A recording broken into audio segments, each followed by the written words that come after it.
No, hapa.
If you don't have the passes, we still have them.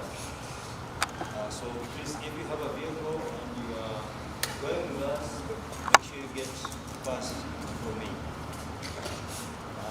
The other thing is, we are going to use the Keno, Muranga, Sagana routes. Because the other road might be a bit tricky because of the construction of we have sailors. Sailors will be our lead vehicle. So this is very familiar with that route. So we'll have sailors followed by the cruiser and the rest of us. At Sagana, we'll have a small stopover just after the junction so that we can be sure everybody is with us when we move together. So what we do here, we'll walk around, view the body, and then go to the views. But of course we'll do a prayer together. I think the best way to do it, we view the body and then we stand around the body, do a prayer, and then move to the views. Is that okay? So, we view the body and then we congregate around the coffin, say the prayer, and please, we follow that.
sababu ya miaka ambayo tulipea baba yetu, na sasa tumepata safari, tumeshika safari kwenda kumpumzisha.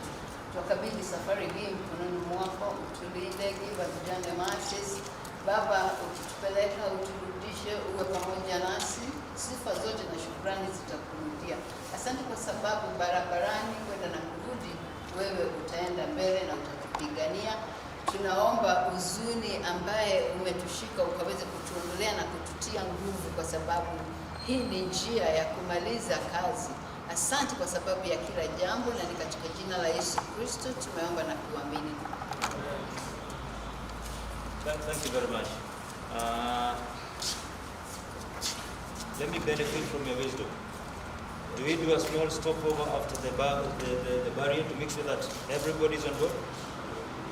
Or we just move on? Somewhere maybe around Kabati or something? Just in case one of us might be at the barrier. Yes, just in case one of us is left behind and we're not aware and we move. So around, just after the barrier, we'll find a place, stop, do a head count, then proceed. Silas is here. When you was on Safara, all right. So please, let's go to the vehicles. First stop after the barrier. Thank you. Let's be strong. Everything will be right.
Pay attention towards the big detail. Okay? Once you change your hair, I'll be like, oh, I've never seen that.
Hello? Hello?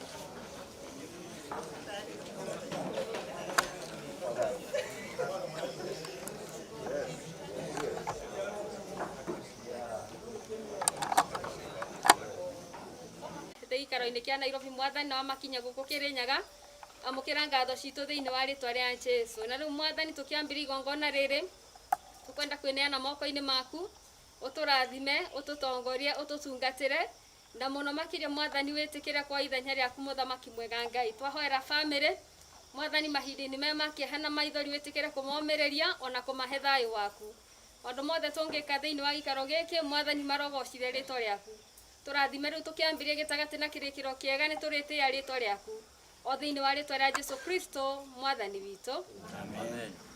10 minutes kindly. Thank you, Vika.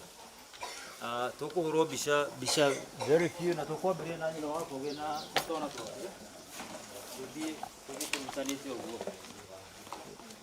Na bisha tukurugama haha mbere. Turugame wega haha mbere. Mundu wa bisha is that arrangement okay?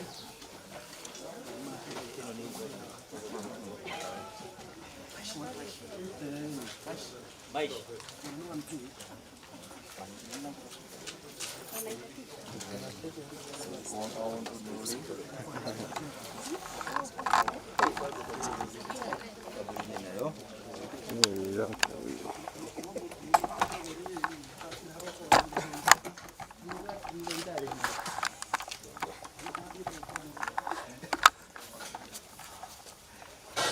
Your movement. Tukiana movement ya huyu. Peleke hivi kama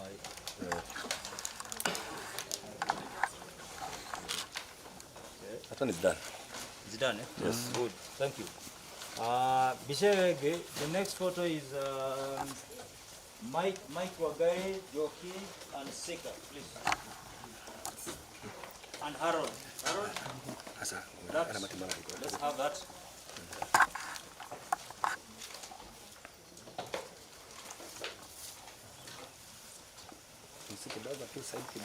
Oh, sorry.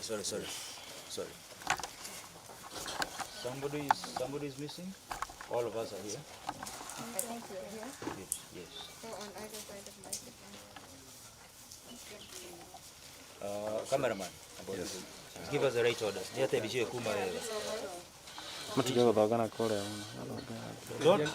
Don't step out of the carpet. Eh? Okay. Yes. If you get yourself out of the carpet. Please. Okay, camera. Okay, I don't want to cover. All right. Okay, we can turn. All right. Good. I meant, Oh, all right. it's okay. Thank you. That is right. The next photo we have brothers, sisters, or major, and their spouses. Brothers, sisters, major, and spouses.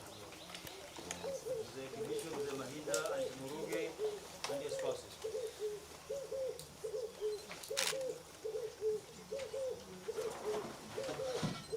Docio ni ako ko di ko mera Mathenge. Noni ko mahoya mo okay.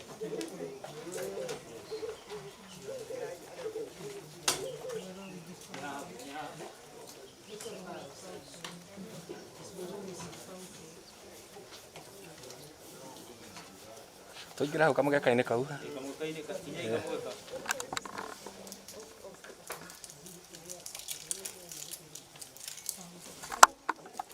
Yashui? No bado.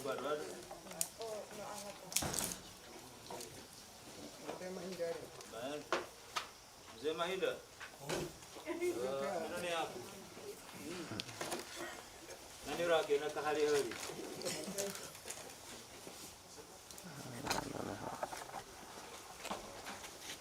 Hiyo nayo uti. Hizo nonga. There is this.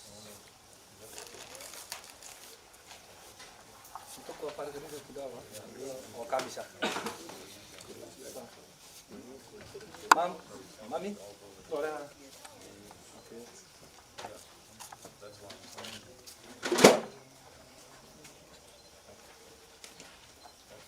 Namu cameraman tatara nini? Na ikurukia nyamuno hanini tu obisha tu bisha yarekia mwabatie ni tu bikane na instruction. No ikurukia matikaji.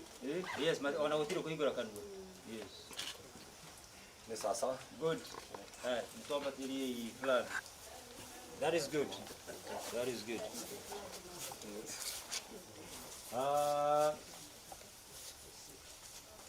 Nieces na nephews ya major me, you know, what you know na room. I'm sure there are few of them around. We have them.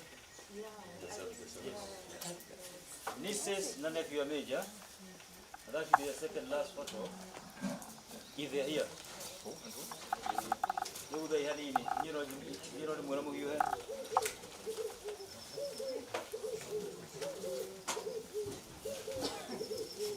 Yes.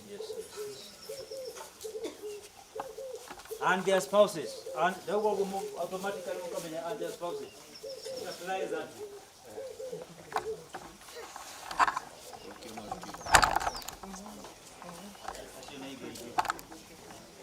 Kabla picha kidogo hivi.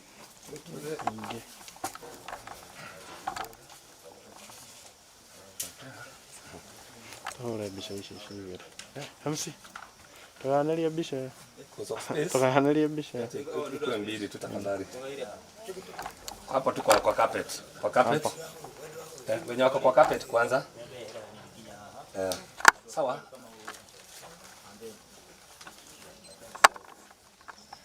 Kamisha bendera kidogo na usiongee. Thank you. Thank you. The next group. Lawrence, you look at the picture. I'm actually here.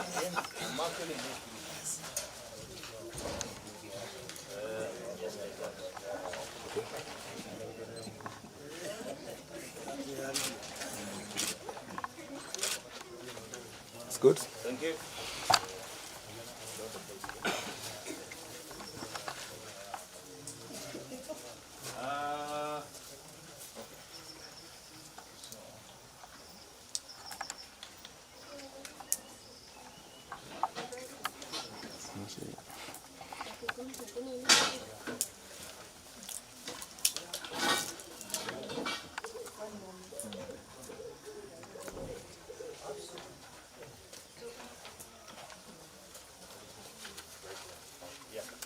MC, you have only 1 more minute, kindly.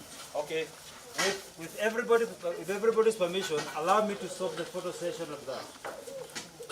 Vika karibu. You are okay. Yes.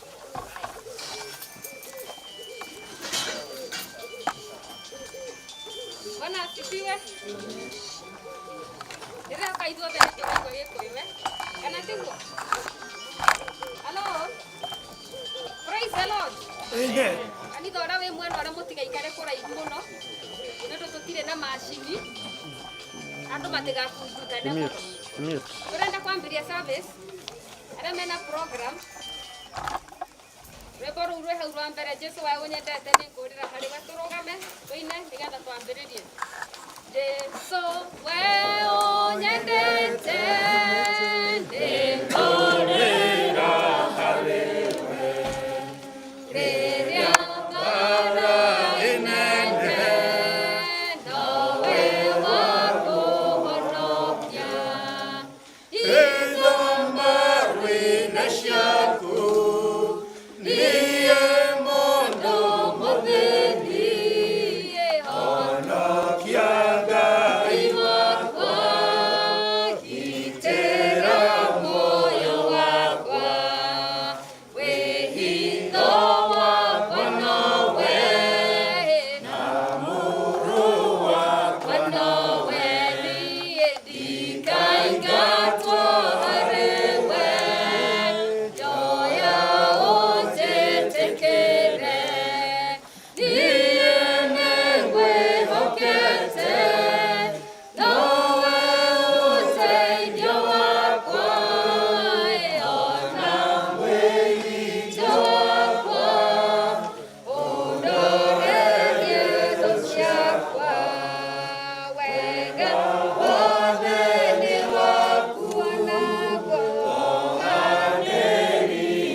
mwiri wa Eliud Wahome ura mwathani arikitie gwita acoke kuri we ninge gitutikitie ati otore Jesu Kristo akuire na akiriuka nogo aria othe makuaga methe-ini wake makariukio tondu Ngai ni akamacokeria muoyo hamwe na Jesu Kristo tugũikara thi na nigetha ndemena mabuku maya mahoya tunyitanire ihoya riu ri hau kianda Ithe witũ wa igũrũ nĩ ũtũhete wĩtĩkio wa ma na kĩrĩgĩro gĩa gũtũũra na ũndũ wa mũrũ wa Jesu Kristo akwaya wĩtĩkĩre wĩtĩkĩro gũkĩra wĩtĩkĩre hinya na nĩguo tũtũũre matukũ maitũ mothe twĩtĩkĩtie ngwatanĩro na arĩa atheri na kuoherwo kwa mehia na kũriũka kwa mwĩrĩ na muoyo wa tene na tene.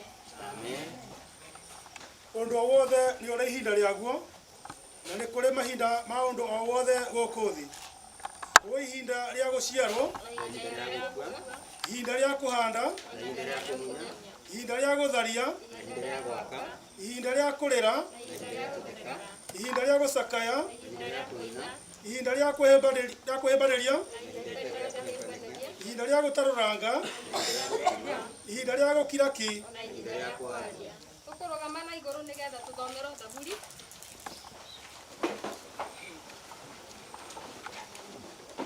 Tũgũthoma Zaburi. Zaburi ya mũrango wa 90 kwambĩrĩria 1 nginya tũrĩkinye mũthia wayo. Kei tũtwarane. Zaburi ya mũrango wa 90 kwambĩrĩria verse 1 nginya tũrĩkie.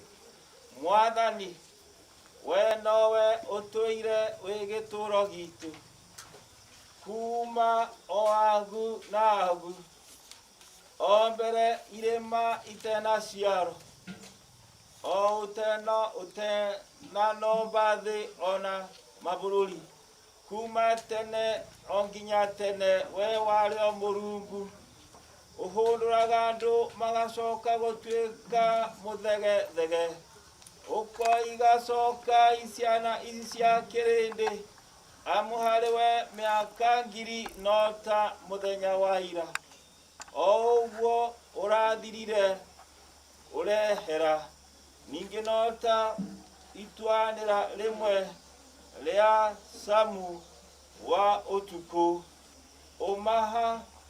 umaha turagiria ta megutwaro ni mbura ya kibogoto makihana ta makoma rucini makorago matariĩ ta nyeki ĩrĩa ĩraringũra rucini ri ikahamba igĩkũrakũraga hwaĩ-inĩ ĩgatemo ĩgakĩhoha amu ithuĩ nĩ gũthira tũrathira nĩ marakara maku na tondũ wa marũrũ maku tũgacanjama mawaganu maitũ we nĩũmaigĩte o mbere-inĩ yaku mehia maitũ marĩa mahithe ũgakĩmoimĩria o ũtheri-inĩ wa gĩthithi gĩaku nĩ amu tondũ wa matũkũya maku matukũ maitũ mothe no gũthũa mathũaga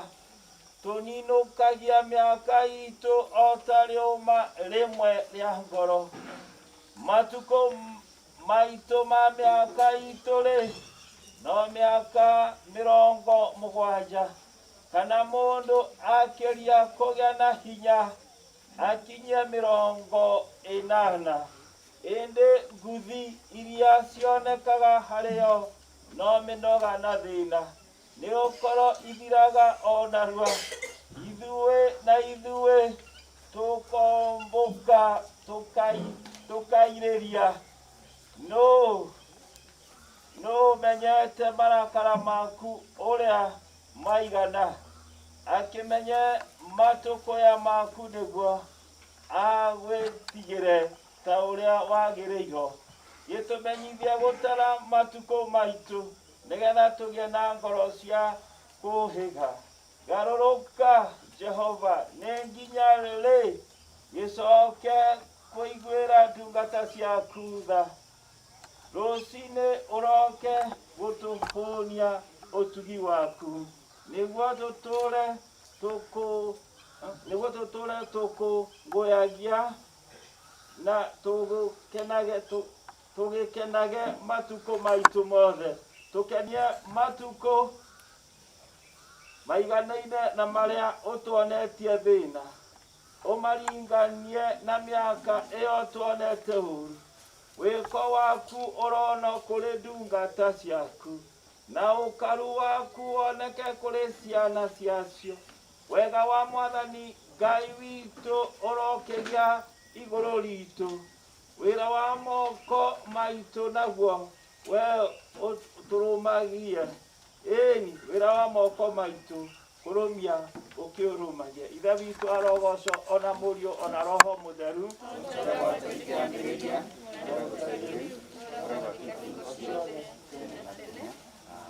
Ikare thĩ Mwathani agocwo tũkwenda kũingĩra thĩinĩ wa session ĩngĩ ĩrĩa ĩgũkorwo na mĩario na mbere ya tũingĩrĩte thĩinĩ wa mĩario gũkũ tũrĩ nĩ itũũra rĩene na ndĩreciria atongoria a thirikari mekuo ndiũ kana assistant chief kana the chief akorwo acio matirĩ kuo mũthuri wa itũũra metagwo in charge ũrĩa ũngĩkorwo in charge wa itũũra rĩrĩ agĩkorwo ekuo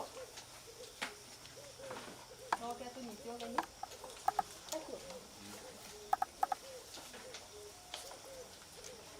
kwĩna mũndũ ũrĩa in charge warĩkia ũrĩa ũrathoma rũgano kwĩna rũgano rwandĩkĩtwo na gĩthũngũ koguo gĩthũngũ kĩrathomwo nĩ Henry Kamau ndini na atongoria othe a kanitha ageni etu a Nairobi mũrĩega rĩngĩ hamarĩtwa nĩ Caroline wa njĩra na nĩ mũnini wa Inisanji eho no ndaraigua wega mũmero wake ena homa hanini koguo ndauga nũgame handũ hake nĩ twamũnyita ũgeni itũũra-inĩ rĩrĩ ritũ rĩtagwo rĩa Kĩthumbu kana Joyland ngwĩciria nĩ muonire na harĩa ũguo handĩkĩtwo Joyland kũingĩra ũguo rĩu tũgwĩtaga Joyland no nĩ Gĩthumbu thĩinĩ wa Ndia nĩ twamũnyita ũgeni handũ-inĩ ha mũtongori mũnene witũ Headman tondũ ndarĩ hakuhĩ no nĩ ekwendaga gũka no nĩ ũndũ wa mawĩra ma thirikari athiĩ handũ hangĩ koguo inyuothe nĩ ndamũnyita ũgeni mũigue mũiganĩire thĩinĩ wa mũciĩ ũyũ wa Wahome na arĩa mangĩtukĩrĩrwo gwa kũrara nĩ kũingĩ nĩ kũnene manyũmba tũnamo maingĩ koguo mũtikaigue kuona thĩna takorwo no kure mwage barabara ithũke no mũrare nĩ mũnyitĩtwo ũgeni. Security nĩ njega na ndĩreciria nĩ ũndũ wa kĩrĩa gĩkĩ gĩkuũ gĩa corona tũgũtĩkio mathaa manini ngwĩciria rĩu nĩ kũnyihanyihia kĩrĩa nĩgetha by thaa 7 tũkorwo tũkĩrĩkia. Mwe welcome. Thank you. Thank you in charge. Rĩu ndikwenda mũndũ arare gũkũ. Warĩkia mũndũ ainũke kwao kana toguo. Ũtikĩrĩ watho nĩ mwerũ rĩu. Rĩu no wega gũkĩ-observe maũndũ ũrĩa mahana na tũgũtake service ĩno tũratakwo and have hours na thĩna thaa nĩ ndĩrageria kũmĩtime. Koguo tafadhali mũndũ ũrĩa ũrathoma eulogy yandĩkĩtwo na Gĩthũngũ mũndũ ũrĩa ũtakũ understand Gĩthũngũ please ikarania na mũndũ ũramenya Gĩthũngũ na Gĩkũyũ akũ-interpretere tondũ nĩ tũrenda gũ-save time. So Mr. Stanley, Henry, come out, come please. Take us through the eulogy. Okay, right. Let me start. Major retired Eliud Wahome Mathenge was born 81 years ago in Kagere village, Ugachiku sublocation, Mahiga location. His parents were the late Papias Wamaguru and Molly Wangari.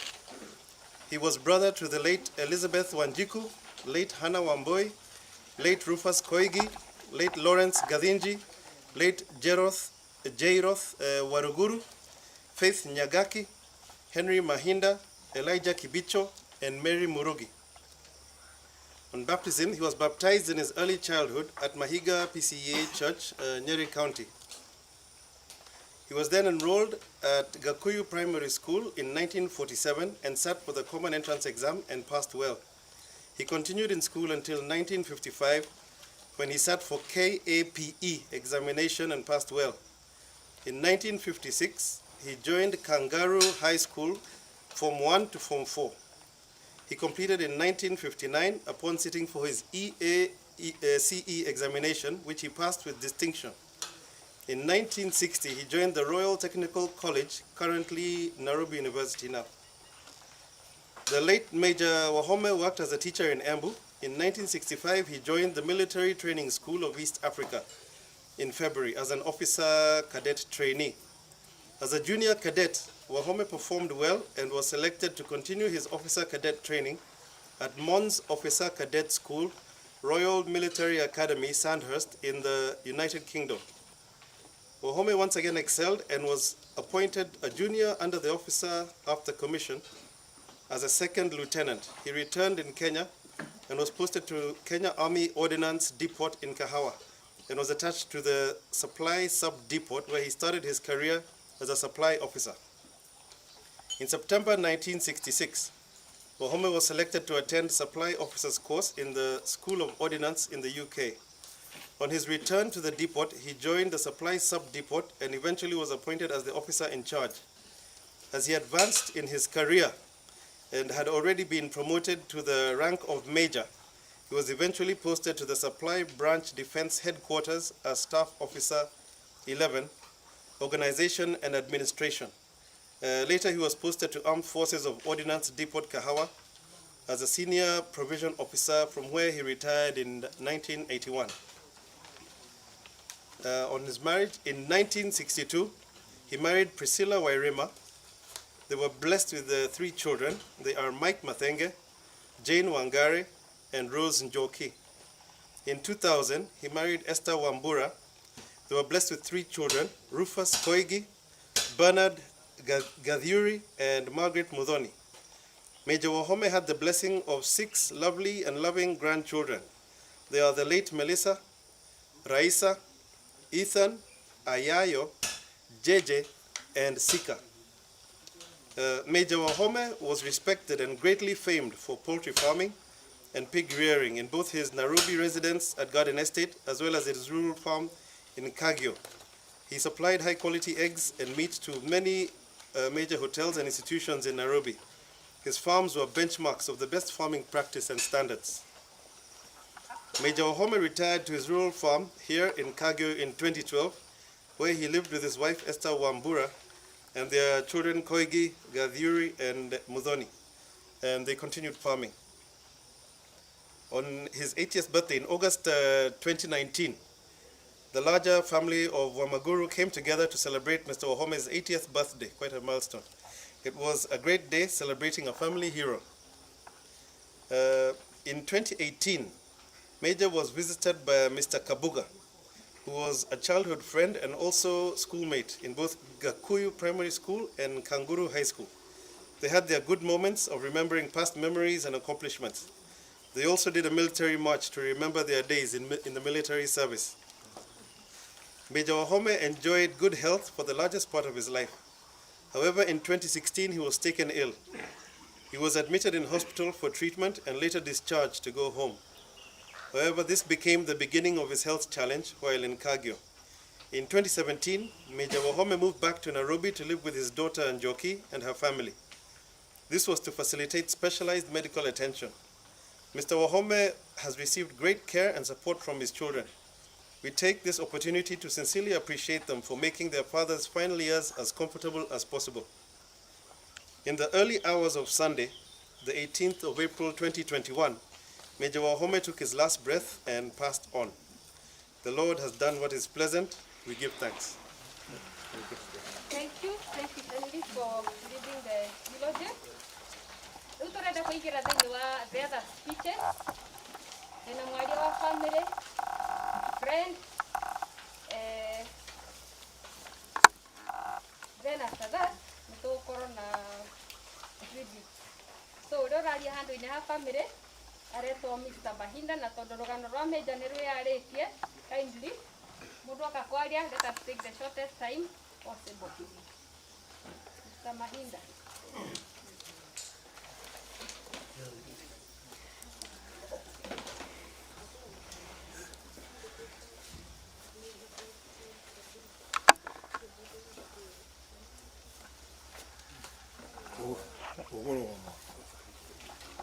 Mahinda ni niĩ.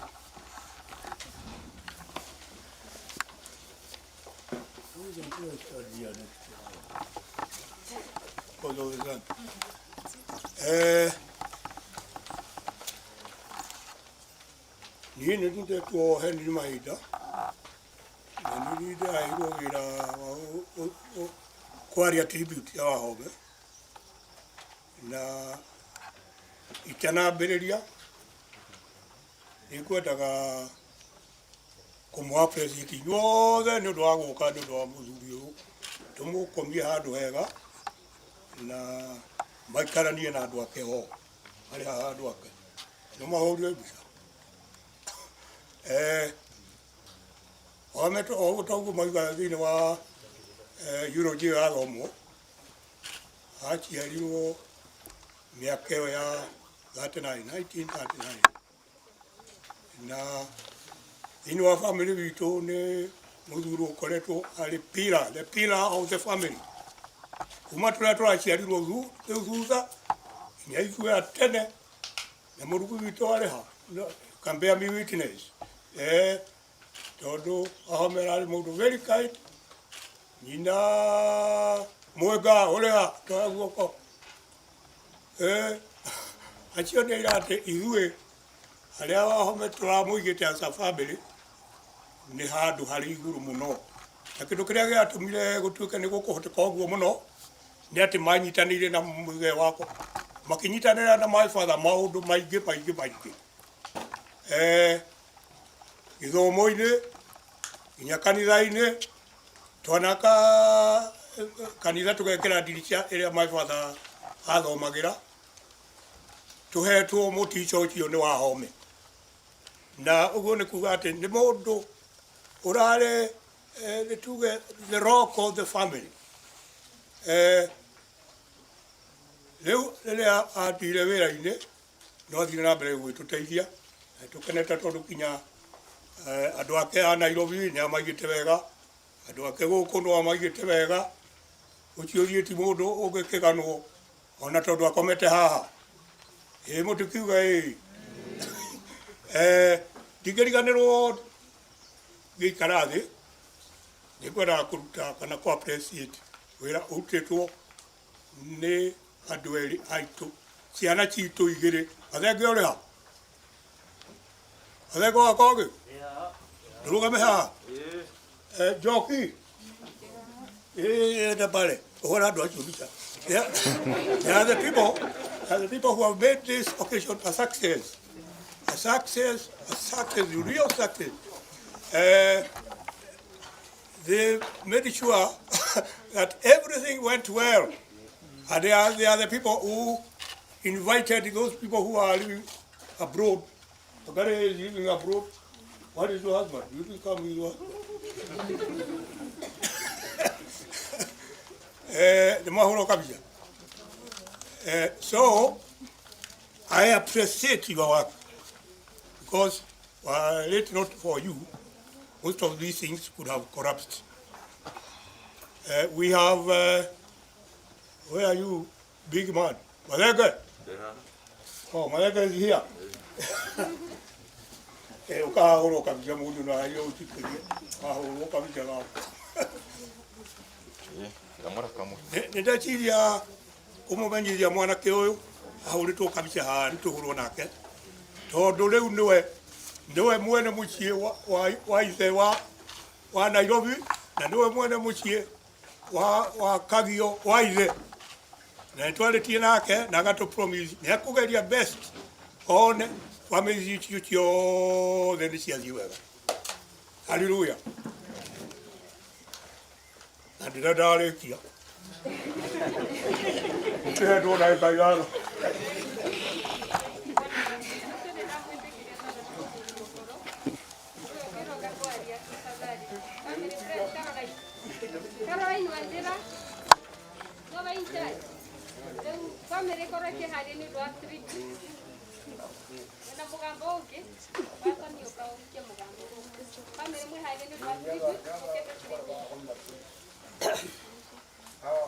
Nĩ wega rĩtwa no rĩu ndeto. Niĩ ngwenda kwaria gastori kanini ka mũthuri ũyũ ũkomete haha ti Wahome nĩ tondũ nĩtwondirwo nĩ mũthuri nĩ ma wa bata. Mũthuri ũyũ mahinda marĩa aratũrĩte gũkũ Kagio nĩ aratuonagia wendo mũingĩ mũno na toguo mwona barabara ũguo tũthondekete nĩ ũndũ wa gĩtĩo gĩake tondũ barabara ĩyo kuma rĩrĩa aratũrĩte gũkũ ndarendete kuona barabara ĩyo ĩna gĩko kana ĩna marima. Nĩ mũthuri ũteithĩtie andũ maitũra rĩrĩ ona takorwo no twĩro o mũndũ arũgame akĩganaga wega wa mũthuri ũyũ mũthenya mũgima no ũthirire. Nĩ mũthuri ũrarĩ na wendo mũingĩ mũno na andũ especially family yake na andũ itũra. Itũra rĩrĩ mũthuri ũyũ ndarenda acira gũkũ gwake na no njũrie na family yake ndikende cira mũciĩ ũyũ ona arĩa Nairobi kana aya magũkũ nĩ tondũ mũthuri ũyũ ndarendete cira. Ndarendete handũ he kũgũcanwo nĩ arathũrĩte mũno. Ona mũngĩokire atumia ta atatũ gũkũ mũikarĩre haha tondũ araikaraga nyũmba ĩno mwambĩrĩrie gũceneneka na mũtumia wake araumaga agatwĩra haya o mũndũ gwake ndeto nĩ ithire na nĩma agatwonereria gacĩra na ithuĩ tũkabuata ndũĩ gacĩra. Rĩu twoka ngĩtiĩ tũrambaga kũria Wahome kuo nĩgetha tũtikarehe mũcene kũndũ kũrĩkũ kũndũ gũkũ. Nĩ mũthuri ũrarĩ na thayũ mũingĩ mũno na no njũrie family yake ĩrũmĩrĩre makinya ma mũthuri ũyũ. Ciana akoge gwĩciria nĩ ithe wanyu ararĩ mũthuri mwega na ndarendete ngũcĩ tiguo ũguo mũrũmĩrĩre makinya mau. Thengiũ. Thank you nyina wa Tony. Kwanza waweka wega mũno ndarendaga mũcene. No wega andũ makĩmenyerere nĩgetha family no mũikare na thayũ ũguo nĩnja arendete. Rĩu tũkwenda gwĩta family tũna tribute ya Esther Mike Mathenge Jane Wangari na Rose Njoki moke haha mũbange nĩgetha mũndũ athome yake. Afu kwĩna I think the grandchildren Lucas Koge Bernard Margaret ũgũthomwo nĩ mũndũ ũmwe. Then kwĩna Sika and Harold Fena Kolo. Kindly arĩa mena tribute okay so that you can save time. Esther nada tribute na kwa ndio gũthomera family okay by please modo ena tribute nigetha we save time. Muriaga.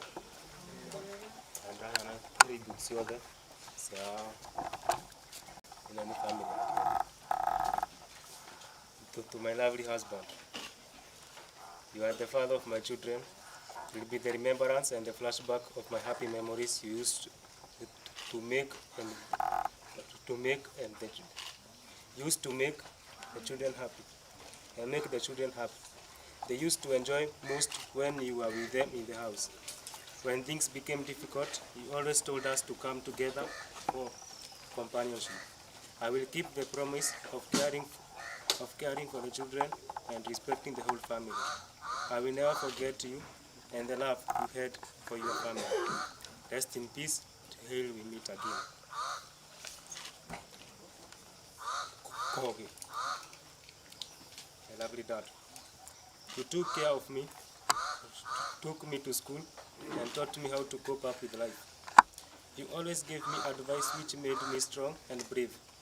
You taught me how to deal with conflict. We read together, cracked jokes, and was a shoulder for me to learn on at all times. I will keep the promise of protecting mom and siblings. I will never forget you and the love you showed us. Rest in peace, Dad. Agiori. I am happy for guiding and protecting me since I was born. You always comforted and provided for me and my siblings. You took me to school and took care of me when mom was not around. I will always remember you. Rest in peace, Dad. Mathenge. As your young princess, you always loved spending time with me, working together in the farm, telling me stories and teaching me how to speak fluent English by reading many English books. You took me to a good school and provided for me everything I needed. You will never be forgotten. Rest in peace, Dad. Thank you. Thank you. Thank you for those things. Mike, Jen, and Rose. Muriaga. Okay. Nyugukora on a shigo nini muno. I'm not used to standing in one place, so just bear with me. I would like to address Nyinawa Koge na ciana ciake. Some of this she already knows, but it's important for me to say it in a public venue. Nyinawa Koge, nitukwendete muno na nitwendete ciana ciaku muno. Miaka yakwa yothe ri ndoragia mami na meja niki ma regire kuhe ka brother. Okay? Ginya gero ni meja ndakenda kuigwa gimuria kiuria te kiu ringi. Okay? Somewhere along the line akehe brother igere. So I'm very happy and I want you to understand that. Muci uyu ni waku. Okay? Na ugakiona tukite guku ni gucerera na ukugeithia na ku make sure muriega.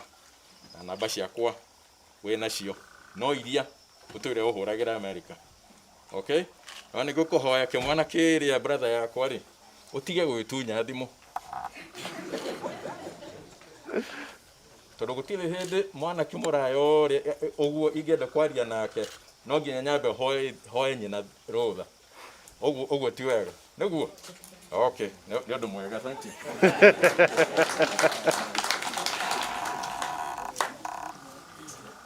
Jane and Rose, do you have anything?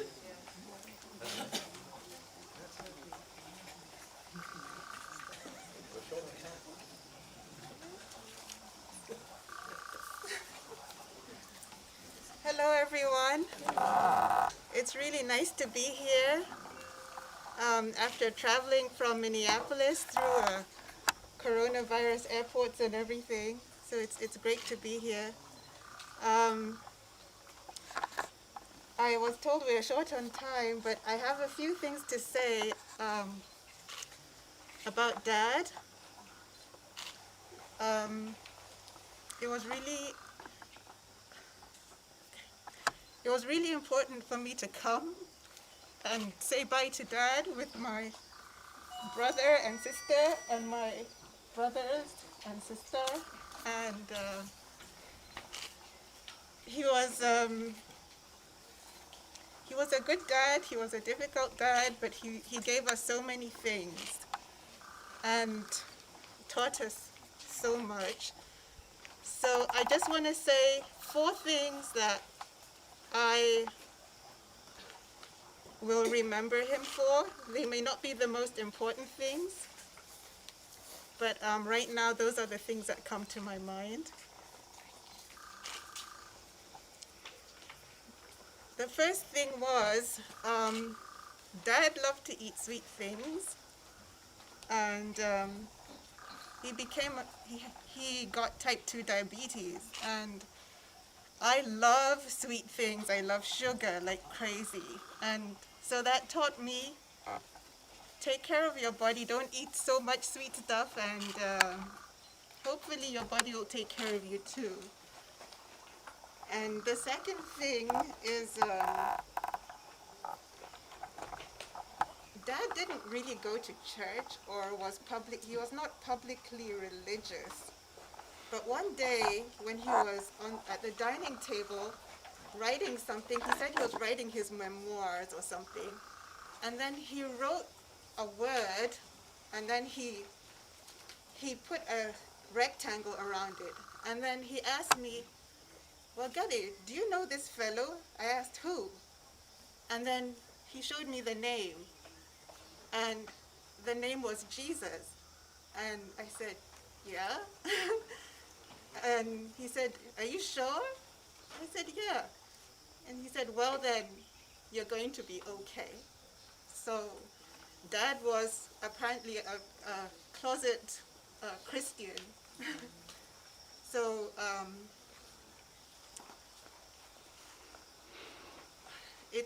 it's comforting for me to know that, because I think Jesus was pretty much, the master, so that's very comforting to me. And this is a story I always tell about swimming. When Dad was a small boy, they used to take their cows, their dad's cows, to the river to drink. And I guess on the way, the boys used to swim. And one of his friends drowned. At least that's how the story goes. And ever since then, he vowed that none of his children, when he had children, he vowed that none of his children would ever drown. So he taught us personally how to swim, especially Jockey and I. He used to take us to the Kenyatta University swimming pool, the KU swimming pool, every weekend, until we learned our strokes, breaststroke, backstroke, all the strokes, and we became really good swimmers. And we're on the Kenya swim team.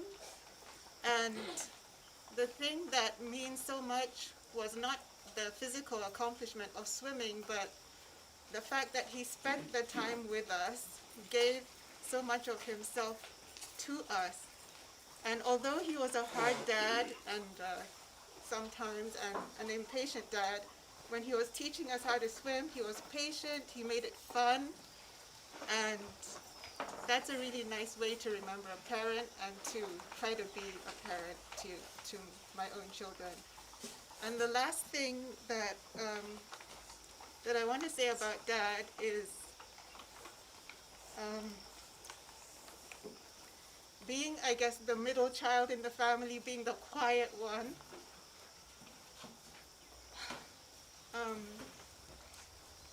It's not easy. It was not easy for my family members to know what I was thinking or feeling, but I felt that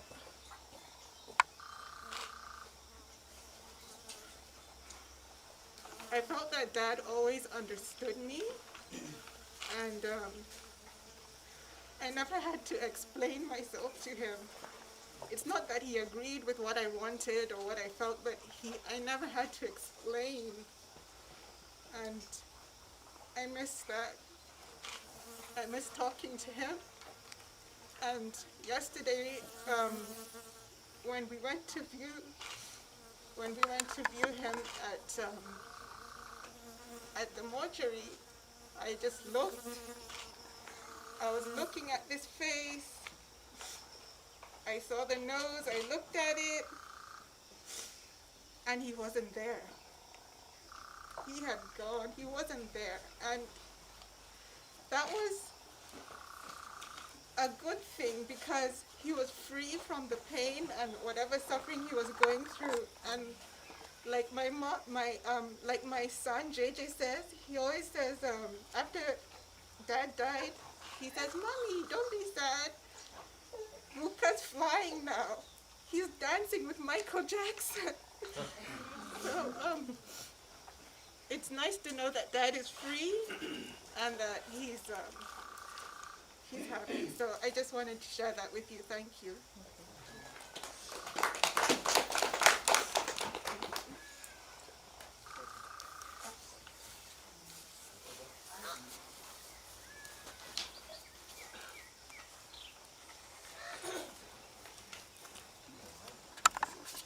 Hello everyone, I'm Rose Joki, the youngest of the first lot. So these are some of my childhood memories. So my most fond childhood memories are when Dad would organize impromptu road trips to Naivasha, Nanyuki, or to the coast. Along the way, we would stop to feed baboons, look at the wildlife, take pictures. At the coast, he would take us sightseeing and give us free rein to swim and play on the beach for hours on end. On weekends, back in Nairobi, we would sometimes head to the Norfolk for Dad's favorite sweet treats. Yes, he had a sweet tooth, and of course, we didn't mind. But of course, it came back to haunt him, like Ogari has just talked about. But life with Dad was not all fun and games. Our education was of paramount importance and often reminded us to work hard and strive for excellence. He also made sure he taught us many practical lessons, especially for us girls, like changing a car tire and how to use a variety of tools. So by the time I was 12 and Ogari was like 14, we were quite familiar with hammers and spanners, pliers, screwdrivers, you name it. Dad was always protective of us. Like the day before I left for university in Canada, he gave me a whistle, a safety whistle, to ever use if I was in danger. Then when I went to work in the financial district in San Francisco, he cautioned me about going to the less desirable parts of the city that he remembered from his own time in California. So I don't think we mentioned it in the eulogy, but Dad did a course at the Postgraduate Naval Academy in Monterey. So that he spent a few months there. So after initially hearing I had a boyfriend from the other side of the continent, Harold, he was a bit nervous, but open to getting to know him. He ended up embracing Harold. He loved that he was energetic and hardworking. And over the years, Dad was always supportive of our marriage. When Sika, his fourth grandchild, was born, he said to me, "She is the most precious thing you will ever have." This is the way Dad felt about his children and his grandchildren. Over the years, while living in California, we often spoke about work and life. Those conversations were always a source of strength to me, especially in difficult times. We talked about how the juggle of a busy career and parenting in the States often left one feeling as though, you were between a rock and a hard place. And he would joke and say, "Well, you and Harold, you can always come and pitch your tent in the garden," but that was his way of saying, "You're always welcome to come home." Dad came to stay with us towards the end of 2017. A couple of months later, much to our amusement, we came to realize our staff had learned to salute perfectly. tips of the fingers to the ear and down. So yeah, it was quite comical. It had been a joy to hear him whistle in the mornings, just like he did when we were growing up and listening okay, hang on.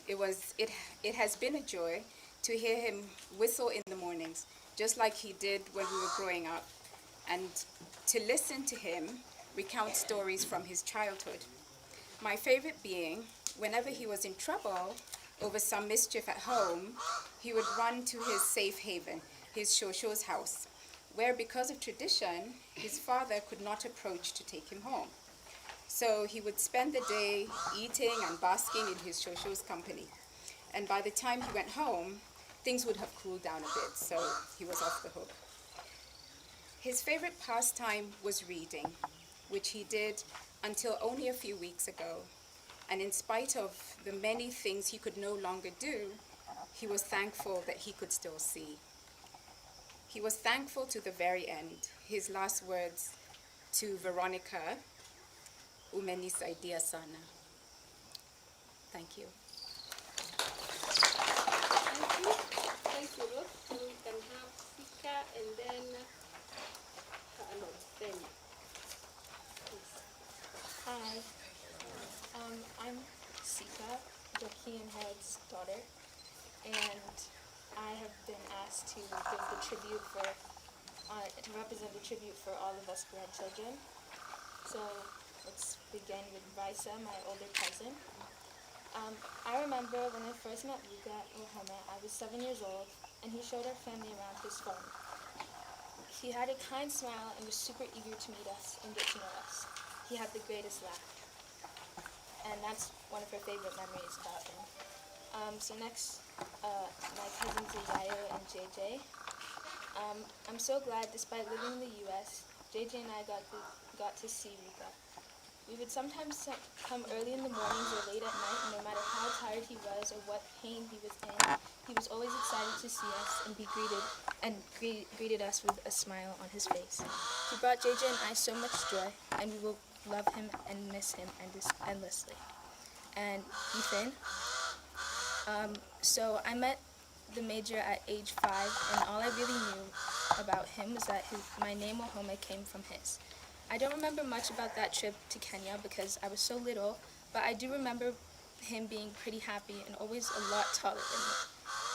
Everyone would call me Major, and I didn't know why, but come to find out, I have my grandfather's name. So my memories of him are more of the things he left behind rather than him, as I've only seen him once. And now for my tribute. My grandfather was always a very determined man, and that determination stuck with him to the day he died. He worked hard to provide for his family, and he provided them with the life they had, and to provide us grandchildren with the life that we are able to have. Though some found that he could sometimes be a little emotionally detached, he always had his family and the ones he loved in mind. My favorite thing about living with Luca was witnessing his triumph when achieving a goal of his. Whether that goal was walking down to the sugarcane trees because of his sweet tooth, or finishing a book, or remembering every member of this family and extended family, even with his Alzheimer's. He was so enthusiastic when achieving anything, and I loved that about him. It made me think about the smaller details of life, the things that I thought weren't worth celebrating in your youth because they come so easily to you. Though he might not have known it, he taught me how to be thankful for the way God made me and for the life I live, and to celebrate the small things in life because that's what makes life what it is. One specific thing that he loved to rejoice about was his food. He loved his food more than anything. So I'm praying now, Luca, that you have a daily full-course meal up there in heaven.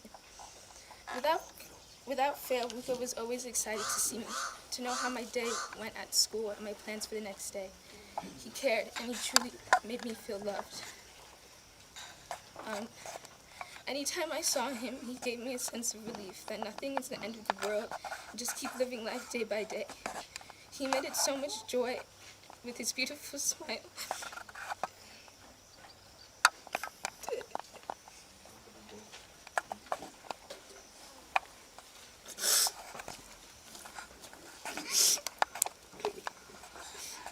With his beautiful smile and his comical laugh. We had so many things to laugh about together. He was somewhat of my daily entertainment. The life that Wuka created here and the land that he accumulated over time was the reason my family was able to move back to Kenya. The reason my dad was able to pursue his dreams of opening his own restaurant. And the reason I was able to find the place I now call home. We're all so grateful for his life, for the life that you have provided for us. And know that you are watching over us as we continue to live out your legacy. We love you and we thank you. And I know this is a tribute to Wuka, but I also wanted to thank members of his life. So I thank you to Wuka's caretaker, Veronica, back there, for loving my grandfather endlessly. Though you two had your differences and your feuds and certainly both of your mood swings, you were best friends and you cared for him. You truly cared for him. And we are all so grateful for that. Veronica, you are not just my grandfather's caretaker. You have greatly impacted my life as well. Over these past 2.5 years, you have always been there for me, especially when my parents are busy and the house is lonely and quiet. Therefore, I would like to thank you for being both mine and Buka's company, for being both mine and Buka's friend, and for being a part of this family. Lastly, I would like to give a big thank you to my parents, specifically my mother. My mother carries herself with the same strong-willed attitude that Wuka did. She was always determined to make sure that Wuka was in the best possible state. You never gave up, no matter how emotionally damaging seeing him slowly deteriorate was to you. You fought for his life to the very last day, and you're the primary reason he lived as long as he did. You're the strongest woman I know, Mom. Taking care of Wuka, raising a teenager, managing a restaurant, starting a business, and yet always managing to keep a positive mindset for the rest of us around you. I need you to know that we see you and that you're appreciated. Everything you've done for each and every one of us, specifically me, Dad, and Wuka, is appreciated. I look up to you. And if I grow up to be half the woman you are today, I will be so grateful. Though there's a specific person that always gave you hope when taking care of Wuka, and that is my grandmother in California, who unfortunately couldn't be here today. In these past few years, I've seen how much my Shosho has cared for Wuka. She always tells my mom, you have to keep trying your best, Shoki, because everyone deserves to die a good life. Shosho, you are my mother's motivation, her encouragement, and once again, we are so grateful for that. And my father, for being the rock around here. You are our strength. You and Wuka had an amazing bond. You both looked up to each other, and you were our comfort because no matter how many hospital runs that occurred, you were our rock and assured us that all would be well. Wuka loved that about you, so we thank you. Wuka, I'm so thankful for what you have provided for me, for the joy you've brought me, for the lessons you've taught me, and for the love you make me feel. So may you rest in power.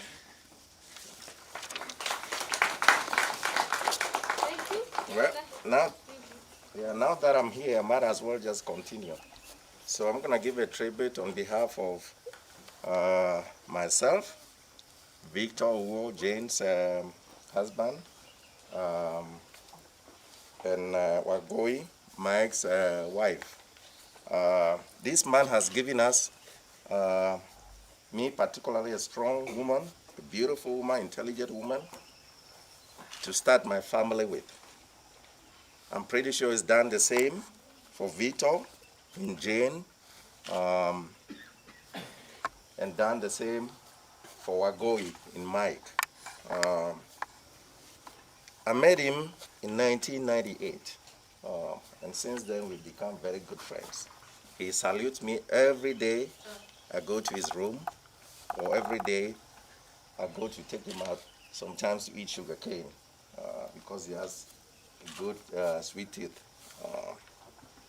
I'm very thankful for him in a lot of ways, for even making it easy for us to look after him.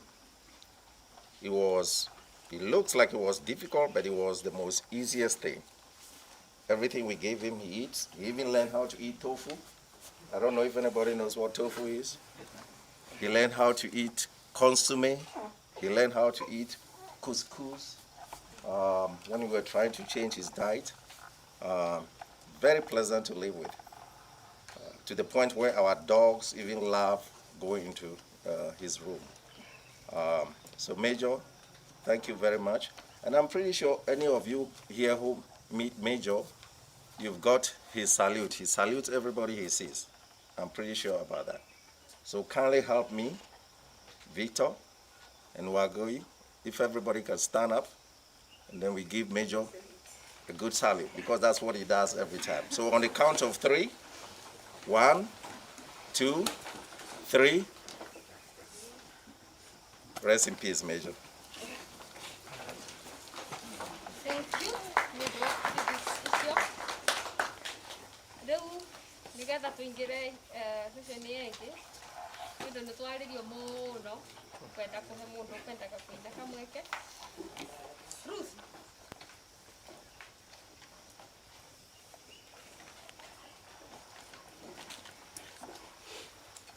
The House of Clergy, the family, and the church and the other fellow mourners. Bwana asifiwe. Amen. Majina yangu naitwa Ruth Mudhoni Doita. I am saved. I belong to the ACK Church. And I want to mourn with one song. Wale hawataelewa Kikuyu yangu.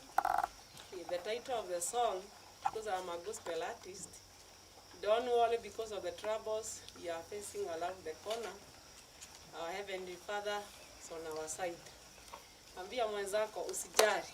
Usijari. Tiga kumaka. Ndede yani naruhe hani. Dori tagero negai tiga ikomaka. Dori tagero negai tiga ikomaka. Dori tagero negai tiga ikomaka. Dori tagero negai tiga ikomaka. Siana shaisira iri share onenyoka. Gai akira musa tiga komaka. Dode kanyoko nene maya misaga. Marakia koromo marodi mane. Dogi tagiro negai tiga ikomaka. Dori tagiro negai tiga ikomaka. Dogi tagiro negai tiga ikomaka. Dori tagiro negai tiga ikomaka. Ona meri moya kwa tiga ikomaka. Barane masike tiga ikomaka. Menya maro yake tiga ikomaka. Donyi tatu na kwa tiga ikomaka. Dogi tagiro negai tiga ikomaka. Dori tagiro negai tiga ikomaka. Dogi tagiro negai tiga ikomaka. Dori tagiro negai tiga ikomaka. Firauni anyarira siana cia Jehova. Gai akira Musa tiga komaka. Oyo goragira ne mairiaine. Siana ciakwa cinerwe mborodoyo. Dogi tagiro negai tiga ikomaka.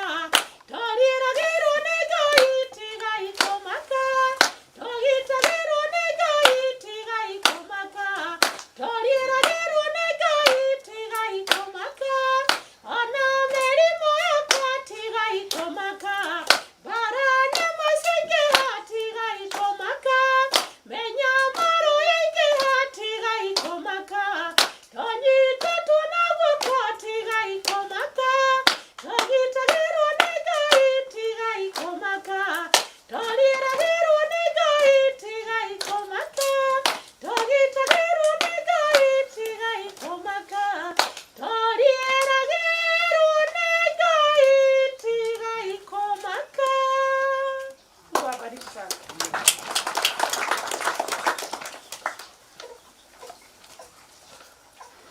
Bwana asifiwe. Nijitagwo Naftali, naitwa Naftali Jogu. Nahudumu Kagio Parish, St. John's Kedima, mahali ambapo mmeingilia ndio kanisa yangu. Yesu ni Bwana, ndiahonoketi akahetha yo na kirigiro kia muci wa matu-ine. Ndio wako ndirikania ati ona ni muthenya umwe ndi koma ta mzee Wahome na nime muhuro uyu wa riwa. Na riu ngamenya rikaba kuivira ina Ngai. Tondu muthenya ucio wakinya ndikwenda gwaconoka no ni kwenda gwacemania na mwathani kuhururi wa matu-ine. Riu nyakihonoketie Yesu akoretwo mwathani murithi na mumenyeri wa ngoro yakwa ndi umwe ngoretwo ngitungata family ino na ngacokeria Ngai ngatho ni tondu wa family ino ria Nairobi gwitikira gutuhe kanya tutungate hamwe na inywe thiini wa igongona riri ya mzee Wahome. Ona ngenda gukiuga ati mzee Wahome ni tukimwe wega tondu ni ndikire wa itura riri hindi ria okire guku na akiambiriria wira wa urimi tora rugano rukugaga riu ndi twakiriragiria muno na twakiona kio kiria ari nakio gwitu ndi murimo uria ngurwe cingiakorirwo ikeo irio ni ndamenyaga ono nginya ciugire nginya njigwe nguku ingiakorirwo ikiro kaundu twangiamenyire toguo wiki ona hindi ria barabara ĩno ĩrahuthirwo gukigirwo naki no twakionaga na twakiona muthuri wari kio muno na finally turokira kanitha uto tigukorwo ni muno na kiro miaka 6 rathi 7 riu tuoka nie ngicera thiini wa mucio uyu na hau no twahotire kumenyana na mzee Wahome na twikimukara atakirira hinya irura kwa twakirithia muno akirima muno na twakimukara ke karugano wakire sama muno agikinjira riu we reke twarira kiarugamite ni undu ni amenyerire agapareria kana kiri maguru make riu ngiikarere ndahota gukira tiro wetanire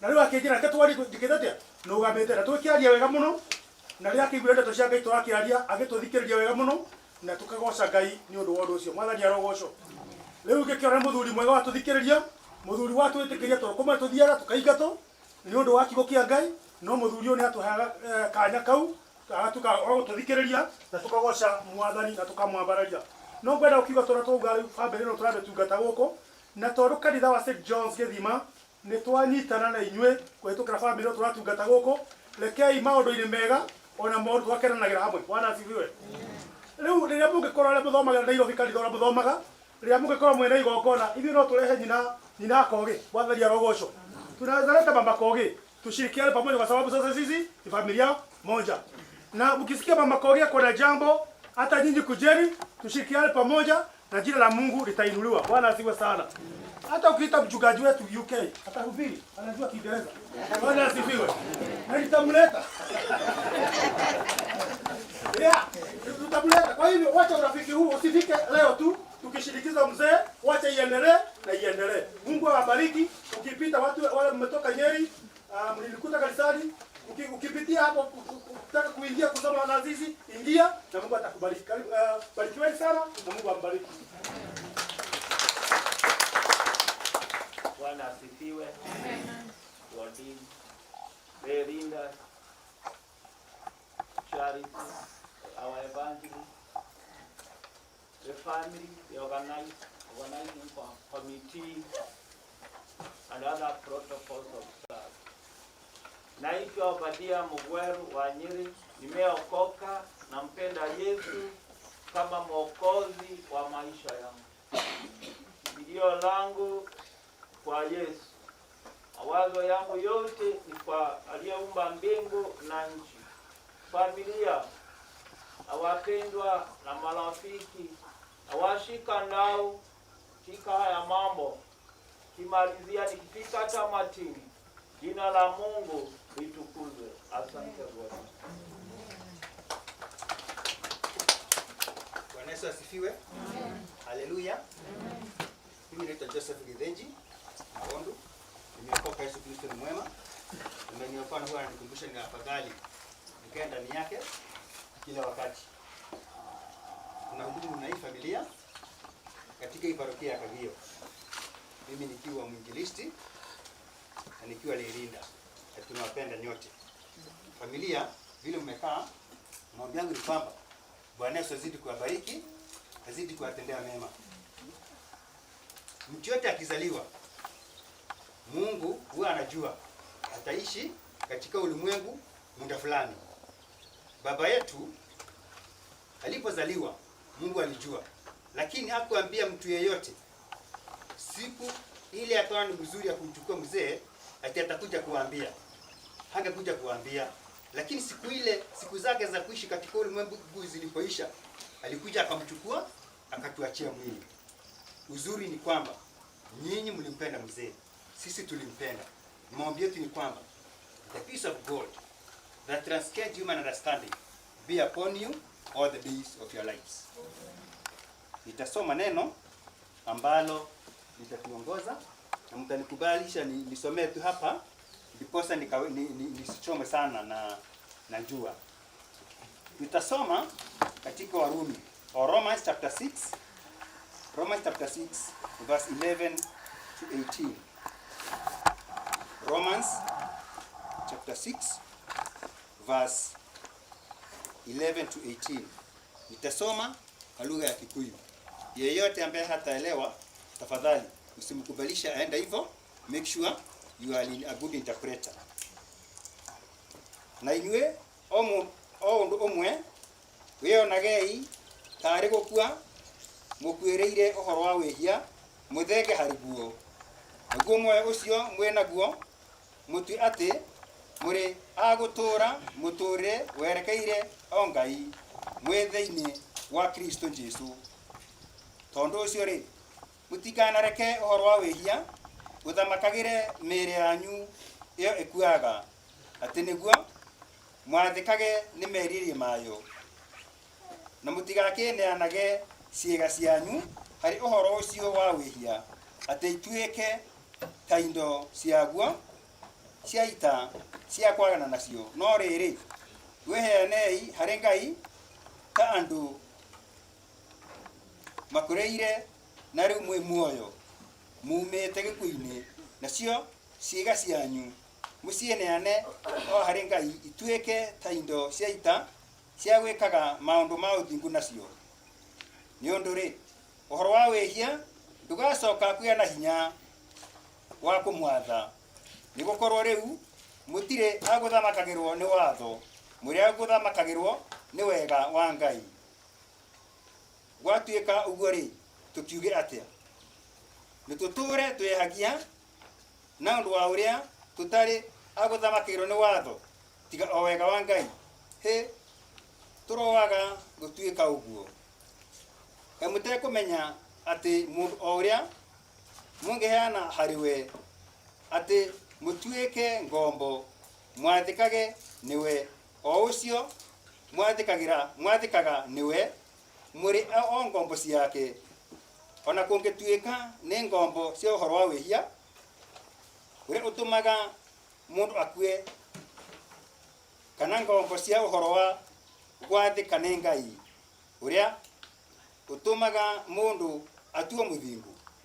No rĩrĩ Ngai acokerio ngatho nĩ ũndũ ona mwakorwo atĩ mbere mwarĩ ngombo cia wĩhia mwacokire gũtuĩka agwathĩka na ngoro ũrutani ũrĩa mwanengereirwo mũtuĩke aguo, na mwakĩrĩkia kuohorwo mume ũkombo-inĩ wa wĩhia mũgĩcoka mũgĩtuĩka ngombo cia ũthingu. Kũrĩ ũkio kĩa Mwathani. Bwana asifiwe. Sitagokezea moyo. Ninyenda Mwathani nĩ ũndũ wa kũhonokia. I hope kila mtu ameelewa vile nimesema. I've said my name is Kezea Moyo. Born again by the grace of God, serving at ACK Kagio Parish by the grace of God. So I don't know much about Major Wahome, but we serve together with Esther at St. John's Gedima Church, which is part of Kagio Parish. So when she told us that she has lost her husband, we took the responsibility of coming here to bring our condolences to the family, and also she requested us to perform this burial service. So Mr. Wahome and the Anglican Church, actually you can also see from the eulogy that he was baptized in the PCEA Church. So mtu asiende nyumbani akiuliza he was a Presbyterian, how come Anglican ndio ilichukua usukani? We are here because of Esther and her family. So to the rest members of the family, may the Lord give you peace. Peace that cannot be given by any human being. And may the gap that Major has left be filled by God, because it's only God who fills that gap. So may the Lord bless you. May the Lord give you peace. So our preacher today is Charity. She serves together with us here in this parish, and we thank God that He has given us an opportunity to hear the word of God. Major cannot hear anything, so it is you and I. This word is prepared for us. Kwa hivyo tutasimama tuimbe ile wimbo inasema kiungo gya kunga igetoraga na hinya. 2 stanzas na tutabarikiwa. Kiungo gya kunga igetoraga na hinya.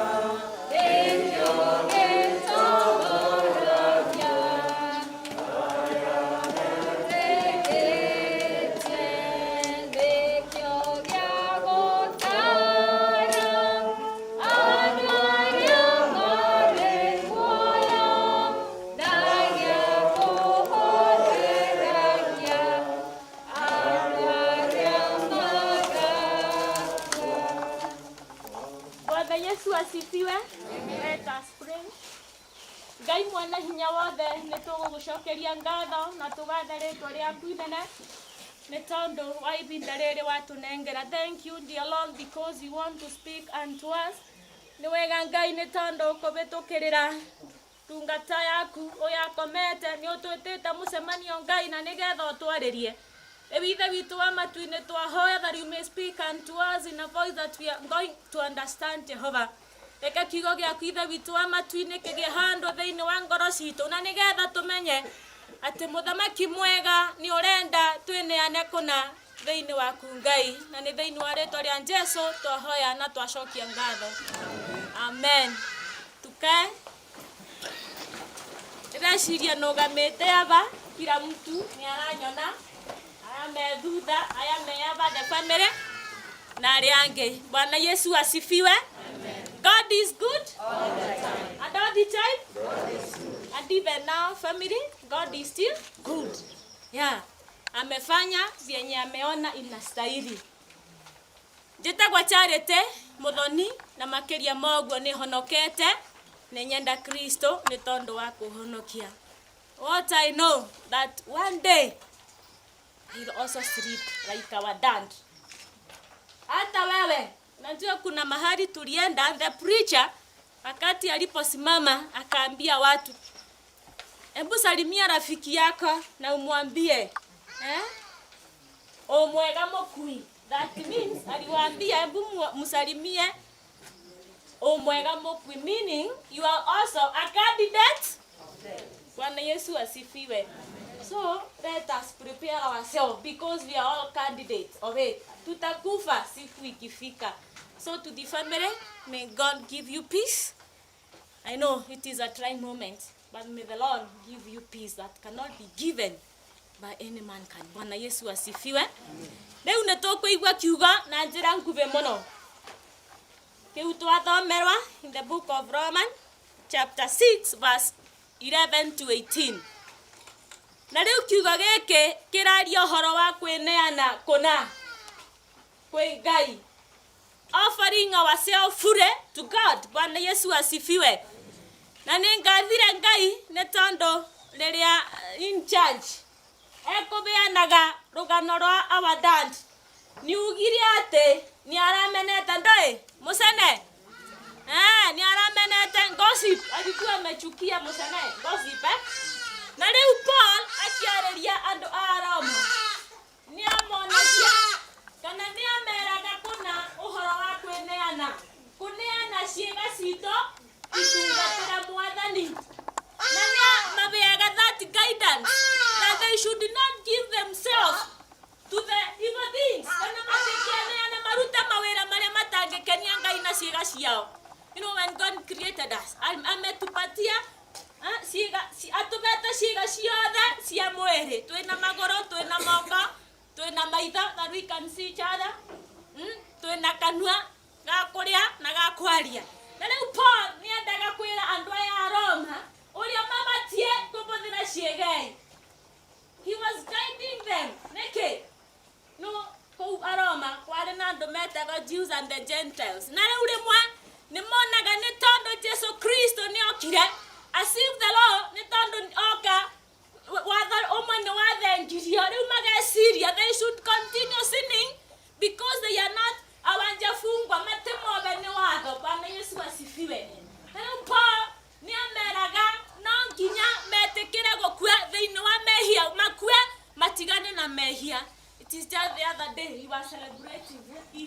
Easter holiday. Oria Jesu akuire agitukwira na nigetha tugitwika tutiandu bohetwo ni mehia. And now Paul was telling them, it is good to die in sin, tukufe tuachane na dhambi. Na kamera mwene ucio mwathani akuhete ni wega uhuthire na njira ria yagereire. All the parts of our bodies, it is good to use them in a way that we are glorifying our God. Bwana Yesu asifiwe. Riu nisiegeire ko mwathani atobete. Twena kanua. Obuthagira kanua kwetia mundu wa Ngai. Ona muthi urakabuthira atia. Niwe no koro kurona tumisene na mutheni arathurite misene. Riu tondu ni athie family guikarate. Urabuthira kanua gaku atia mabinda tamaya. Urakabuthira oboere family nae. Kana urakabuthira na musene gossiping wataka anje. Esther, you see, corona ndo marabuthira ogwo na ugu nigu Paul akanagia andu a Roma.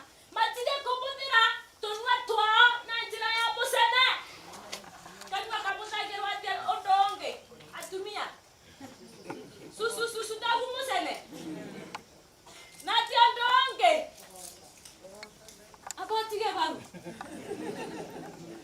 Tia musene, uturenda turone maundu maria moru. Kiga giki gigwitwa kanua. Tubuthagira atia? Torumana. We are Christiano, but we are still abusing each other. Yathie nako. Anaona kabana gwe. Anga a lot of that things. Kiga giki kanua ni mwane kitumaga. Ona mundu ekore ethina ine ni tondu wandwe. Wakubuthira kiga giki oru. Setani ashindwe.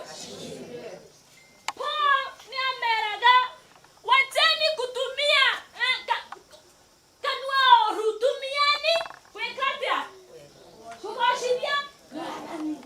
Yoi kana wewe ugakuuka buthagira kugoshithia mwathani. Thank God because our dad ni aramenyete uboro wa kubuthira kanua wega na niki aramenyete atumia mostly ni ithu tubuthagira kanua oru na musene. Niki amanaga moka kamera ona njira. Niki ni tondo ni amenyete kanua ni kareta gambara na gakareta maundu maria mangi uru. Kiu ni kinga kimwe yakuo kibuthagira atia. How do you use your mouth, my sisters? Is it to glorify God or is it to glorify Satan? Ona mwana togosithagia ngono. Kinga kinga ni kireko. Njara. Njara ciakue ucibuthagira atia? Ucibuthagira kugoshithia mwathani. Rĩrĩa tũraina kũmũbũrĩra robe gwĩka maũndũ marĩa marakenia Ngai. Kana ucibuthagira gwĩka maũndũ marĩa moru kwĩya. Njara ĩkaga atĩa ũndũ ũngĩ mũru? Kũbũra na kũraga. Rĩu ĩno country njũragano atumia twĩ thĩna-inĩ ndĩramenya nĩkĩ. Last week tũrĩigirwo ũhoro wa tũirĩtu tũnini tũroragirwe. Njara ikabuthĩra kũragana. Alafu you pretend. Shetani ashindwe. Paul was telling them it is good. Kubuthĩra na moko maku wega so that you can glorify our Maker. Bwana Yesu asifiwe. Njara ciakure ucibuthagira atia wewe? Niĩ ndĩrarĩria katika ũndũ ona ngĩtina kĩaria ndangĩigua. Nĩ ithuĩ twĩ muoyo tũrarĩigua muothe nĩ kiugo kĩa Ngai. Ũhoro wa kwĩneana kũna tũtungatĩre mwathani na maũndũ marĩa mega. Njara ciaku ũcibuthagira atia? Ona kuma gũkĩire ũcibũthĩrĩire atia? No tũrabĩtũkire bandũ wĩya.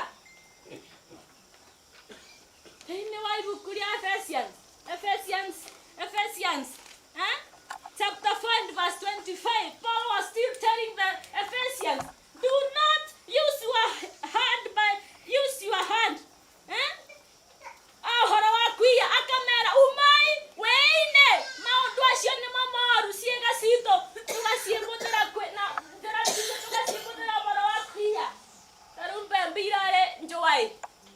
Okoro ciaku ni ũrabũthĩrire ũru na mbembe ciene kwani. Ukaria muthare.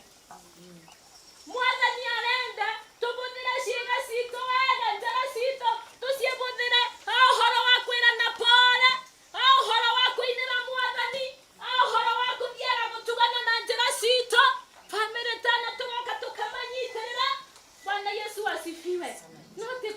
ciega cito uria gutagireire naguo roreme rokanua no kwena ndeto roreme rurutaga kwirana matheni ukaria ndeto taramenya uboro wacio. Still in the book of Ephesians chapter 4 verse 25, Paul was telling them, do not use your tongue by telling lies, but instead aliobora wama tari wongethikireria kwena ndeto nyingi muno cia muhuhu nanga family. You see, anga maundu maingi maria twaragia maheni matiragocithia mwathani nimo Paul eraga andu a Roma buthira kiega giaku wega every part of your body twina ciega nyingi teguo imwe ikathie kutharia magoro namo magakonia kwanza magoro matongoragia uhoro wa gwika uru miguu ndio inaenda kwa waganga. Unataka familia yako ikae vizuri, unataka kurithi mali, unakimbia kwa waganga. Instead of kukimbia kanisani, unakimbia kwa waganga, unatumia miguu yako vibaya, shetani ashindwe. Sijui ama sisi tuko hapa tunaweza tumia miguu yetu vizuri. Bandu bakuthiaga ndundu-ini cia andu aria marehia maguru aya maito ni mathiaga ndundu-ini cia aria maragoca mwathani atumia. Bandu bakuthiana kuria kambiti kugira mai na ibati ati niketha micii ikare wega. Why don't you use your legs? Uende mbele za Mungu mwambie God, I want my family to be well, na itakuwa ubuthagira ciega ciaku atia mukristiano, ubuthagira ciega ciaku atia mutumia na muthuri uracie buthiri gocithia mwathani kana iragocithia ngoma kithia mundu ndeoi ona ngoro yaku tondu no kiga ki mwere waku umibuthagira atia ngoro ni kamutitu gatunikaga tarutakana ni kinga thingorwa imwana ndongecienda gucienda nike ni tondu irathugunda maundu moru maybe megie family rutondo pira wone athie wewe urathugunda maundu moru shetani ashindwe. Bandu bakuthugundira family no tumagwerega wewe urathugunda maundu moru riu nake Ngai uria thuthuragia ngoro citũ thĩinĩ arona atĩ kĩga kĩu tĩ ngoro nĩ tũrakĩbũthĩra ũru kwendanĩra maũndũ moru kũgoyanĩra ũru ciĩga cia maũndũ mingĩ mũno irutaga. How I wish we have time. But Paul was telling them, may you use your organs to glorify God. Bwana Yesu asifiwe. Nikei twirute kũbũthĩra ciĩga citũ wega na nĩkĩ thigociragia mwathani atĩ rĩrĩa watua kwaria ũraria maũndũ marĩa mangĩgocithia. There was a preacher alikuwa anatumburia rĩu bau nĩbo ndamenyeire andũ nĩ maragia mĩario ĩtabĩkagia shaitani. Shetani anasikiza tu vyenye unasema, hata yeye anachukia hiyo maneno, anafanya nini? Anatapika. Imagine Shetani angetabika nenda kwa shiaku na kenga yale ingwatia. Bwana Yesu asifiwe. Rekei tubuthire ciĩga citũ ithuara twĩ muoyo, rekei tukwende inua mehia tutigane na mehia ni tondu ciĩga citũ twaciĩbũthĩra ũru-rĩ ciĩga icia itumaga twĩhie. Bwana Yesu asifiwe. Rekei tukwende inua mehia na nĩkĩenda mũthenya witũ rĩrĩa ũgakinya tukamĩta our dad tukona bandu bega bakũthi kũrĩa matu-inĩ. Mũini wa rwĩmbo ugire wakua we mwei wathiĩ kũrĩa ndiũkĩiaga kĩmatu wakua na mũcene nĩũndũ wa kũbũthĩra kĩga kĩu kanua ũru ndiũĩ wathiĩ matu-inĩ ũkaragia ciao. Mwathani atũteithie andũ a Ngai. Rekei tũbũthĩre ciĩga ici citũ wega. Ũguo Paul nĩkonete ona me Akristiano a Roma nĩmabũthagĩra ciĩga ciao na maũndũ moru na noguo mothe taroriai thĩinĩ wa bũrũri witũ corruption tondũ mũndũ nĩarenda nda yake wika ĩhũne. Hospitali hakuna dawa, barabara simeri na no turaruta taxes. Why? Ni tondu kwĩ andũ somewhere marabũthĩra ciĩga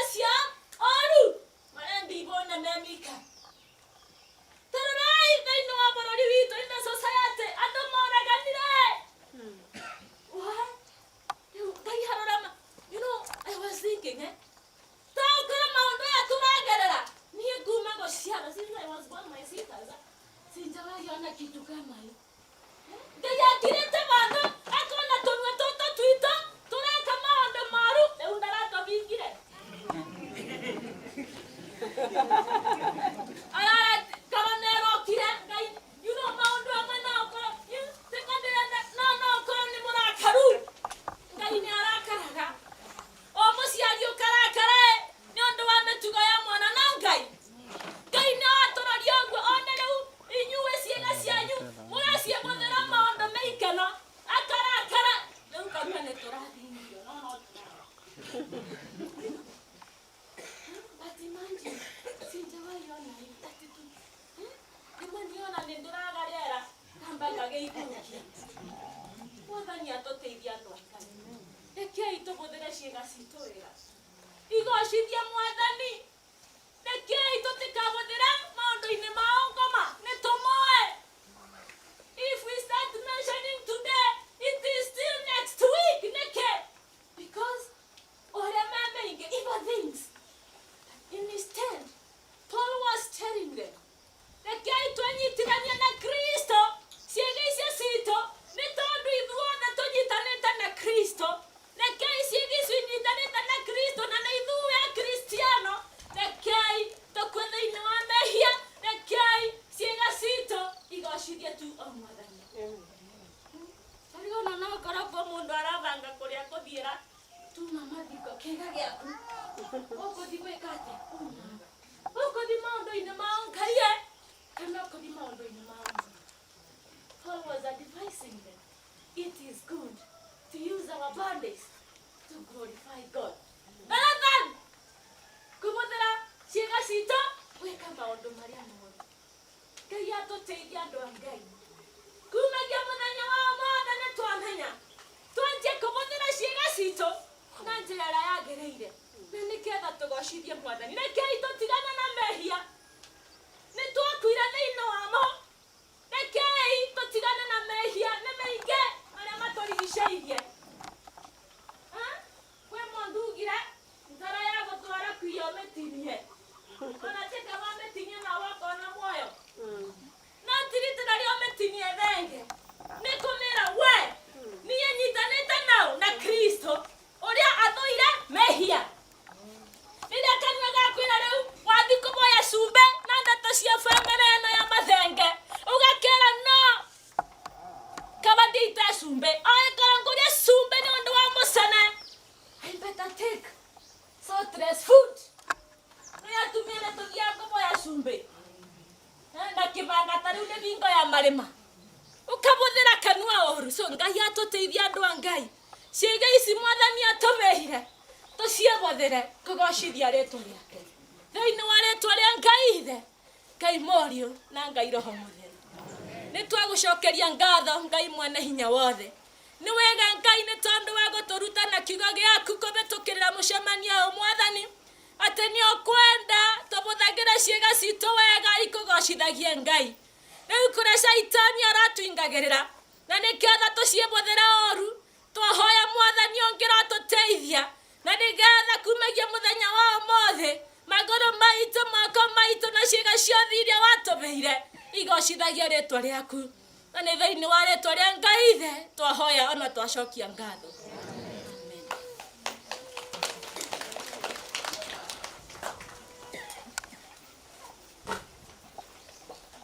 Bwana asifiwe. Asante sana mchungaji Charity kwa neno nzuri na imetubariki tutumie viungo vyetu vizuri, si ndio? Na nema Mwathani mwega na ni wa kũgocagwo na ni wa kwambara. Na nema ndũnahũthĩra kĩga kĩu wega ũrĩa twarĩkia kwĩra ũguo. Kĩga gĩkĩ ambao tũtira kĩhũthĩra wega. Nĩ tũkĩhũthĩra wega rĩu. Amen. Amen. Thank you. Nĩ wega mũno.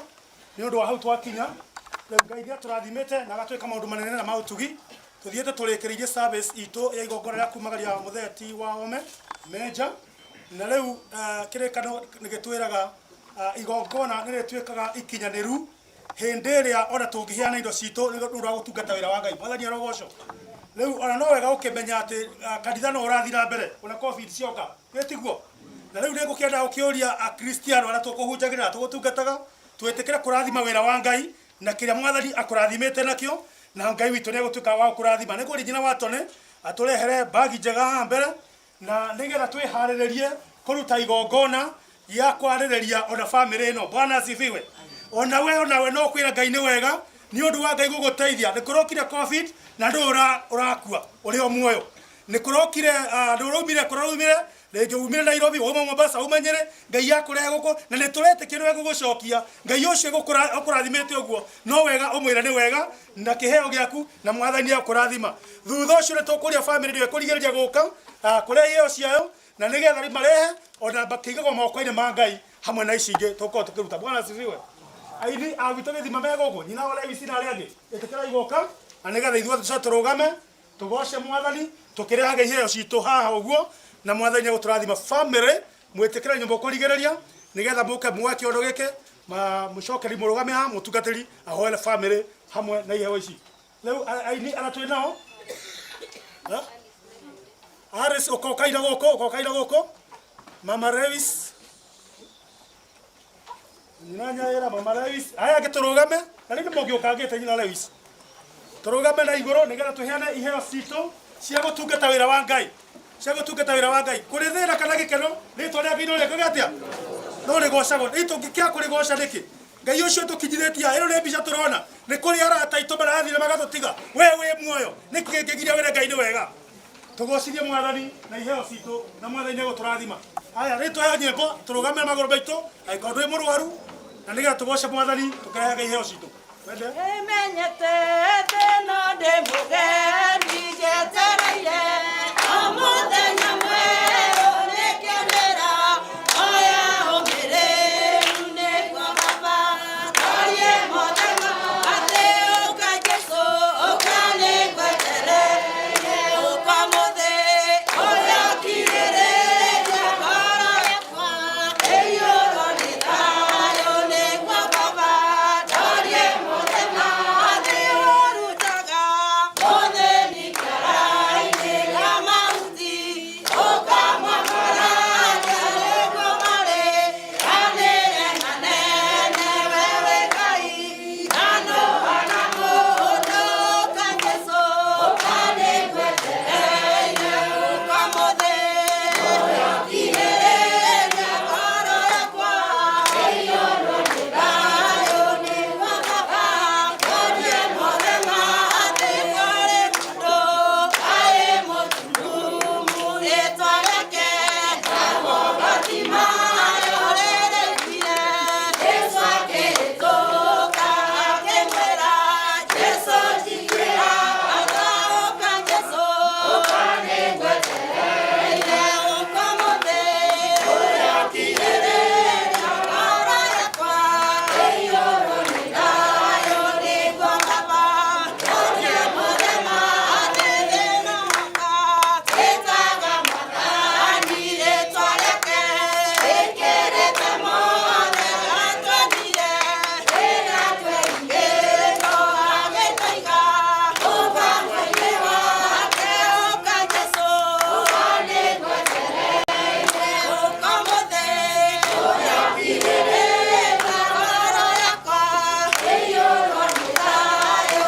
nĩguo baba torie muthenya athi ũka Jesũ ũkanĩgwetereire ũkamuthi oya kirĩrĩria ngoro yakwa ĩiyũrwo nĩ thayũ nĩguo baba torie muthenya athi tuthii na mbere getha family turehere ili chukue hii bag ona ine wendo taria atia Ngai witũ atendete naguo twatwĩkire ciana cia Ngai nĩwe magegania Mwathani eni ũcio rĩake rĩ Ngai wakwa ngĩkona marundurundu nĩgetha nyone wega eni ũrũkĩrĩkĩriragĩria na kwagotire kũramenyithanio ũrĩa family age family ya Wahome othe family ya Wahome tikire guka family ya Wahome oh yeah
Wewe Jehova mwene buto ciaita uturaga tene na tene we Murungu wakirira gya kugegania yake turaikaria na wajad. Thank you because you are the Lord that is far wekete o maundu manene nigo tura celebrate yake turaikaria na wajad.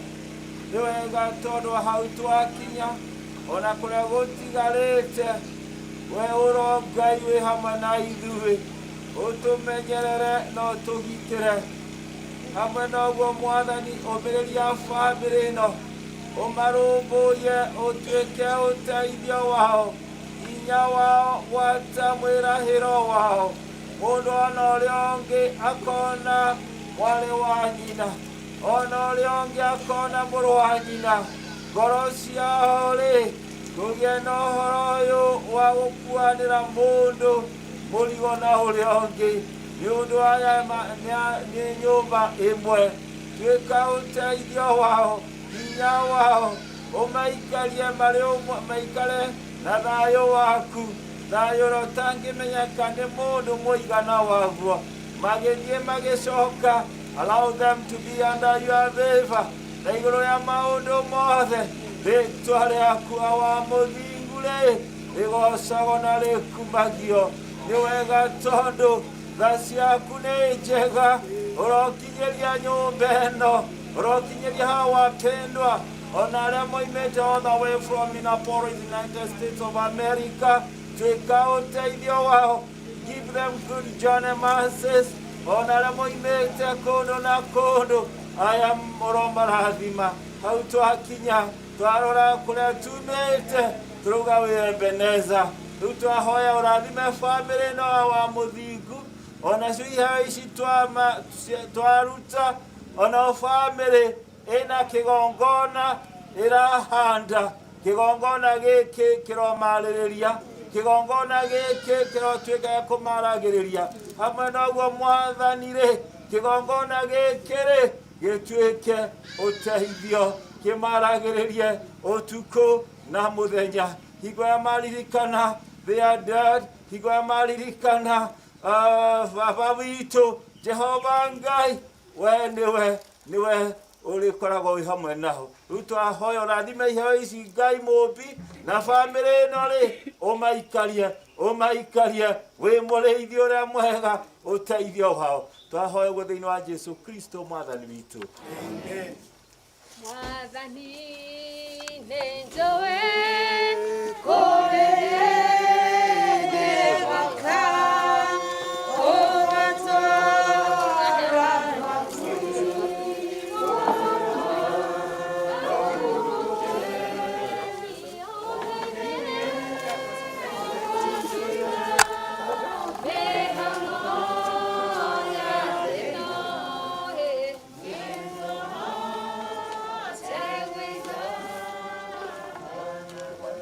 tũgũikara thĩ nĩgetha I give Mike Mathenge this chance to move a vote of thanks.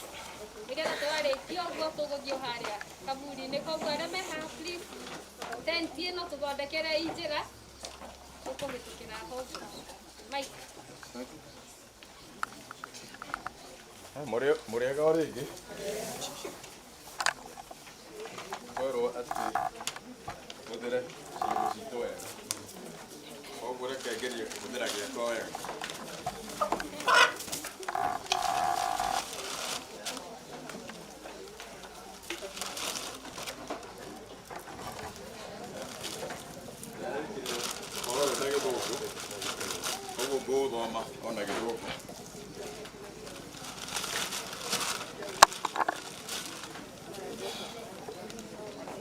On this occasion, as we have gathered to say goodbye to Major Eliud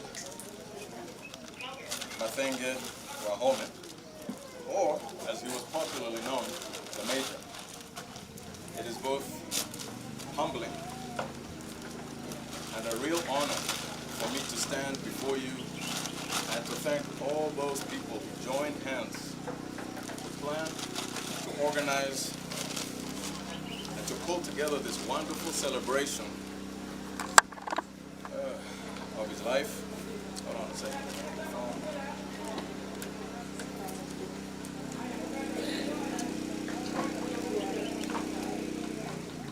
One second. Change the settings.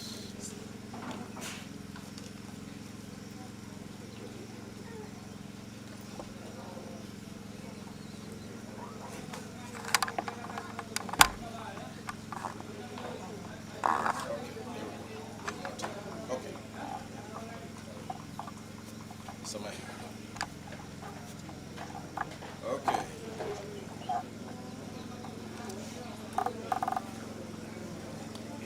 So I'd like to thank all those who joined hands to organize this celebration of my father's life and of his passing. So I think by now you know my name is Michael Mathenge Wahome, and I am Major Wahome's son with his first wife, Priscilla Wadima. I say that we're here to celebrate his life because, as you have heard today, he has had a long and very fruitful life, and he has touched so many people along this journey. He's touched family, he's touched friends, he's touched friends of friends, and he's also touched his colleagues. So, before I thank you and the special people that I will name, I want to take a moment and thank him for many, many things. You heard what my family said. We have a soccer team over here, right? But I want to thank my father for the lessons. And there are too many to talk about in detail, but I'd like to mention just a few. The first one is the importance of hard work. The second one is the importance of facing failure, but not giving up. Like that chicken is trying not to give up. The third one, that'll be the last lesson of many, is the importance of loving your family. You have to love your family. However they come. We don't choose our family. They come to us. The children come, the in-laws come, and whether you have differences or not, you have to love your family. So thank you, Dad, for teaching me those lessons, because they've been invaluable to me. So first, I want to say a big, big thank you to all of you who are gathered here today. Thank you for coming to honor our father, and for some of us, our grandfather, and for comforting our family. With your presence, with your support, despite these exceedingly difficult times, we're all wearing masks. We're afraid of catching a disease that could kill us, but here we are. I would like to start by thanking my sister, Joki, and her husband, Harold, for willingly taking on the challenge of providing for Major's every need as his health deteriorated over the last 3 years. Thank you so much. And thank you, Sika, for doing your very best to keep him entertained. I also want to thank my sister, Wagare, for providing Joki with so much sisterly love and support during this time. She loves her so much that she refused to sit over here when her sister was over there. I'm not saying I don't love my sister, but I was okay sitting over here. All right? But thank you. Thank you for loving your sister that much. And Veronica. Oh my goodness. Veronica, I'm speaking to you. Can Veronica come? Veronica, that's Veronica. Yeah. You've heard her mentioned a few times. Yeah.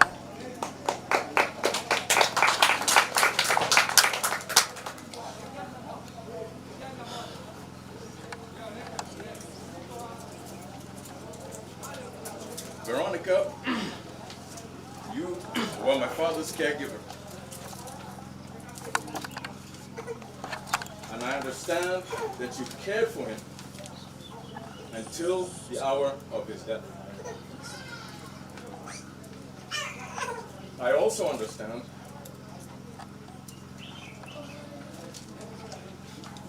that it was to you that he spoke his final words on this earth. Thank you. And for this, you will always have a special place in mine and all our hearts. Thank you so much. So to you 5 angels, there are no words that can adequately express the gratitude that you are owed.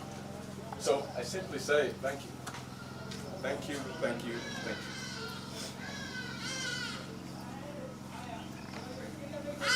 Now, such an event as this could not have been arranged without the selfless commitment, coordination, and efforts of many, many people.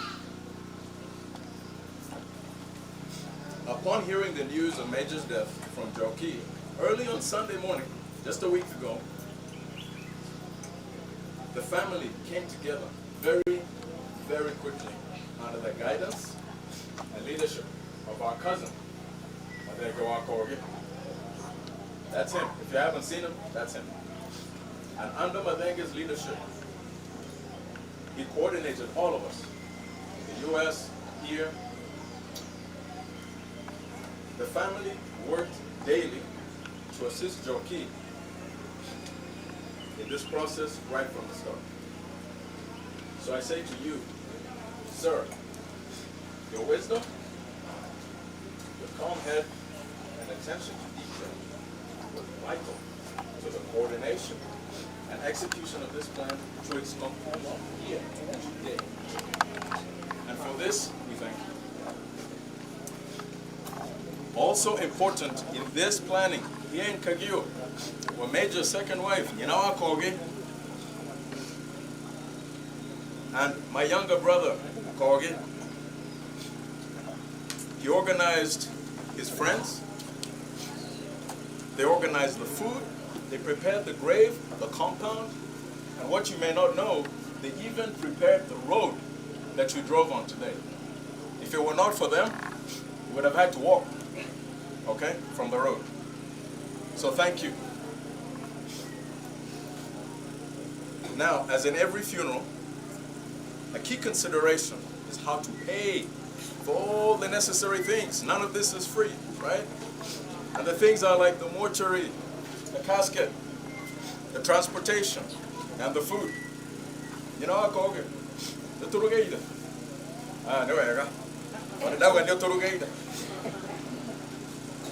This week, the organizers were faced with that challenge of all those things, as well as a shortage of time.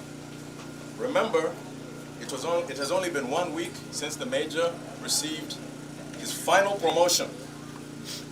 In the army, they promote people. This is a promotion.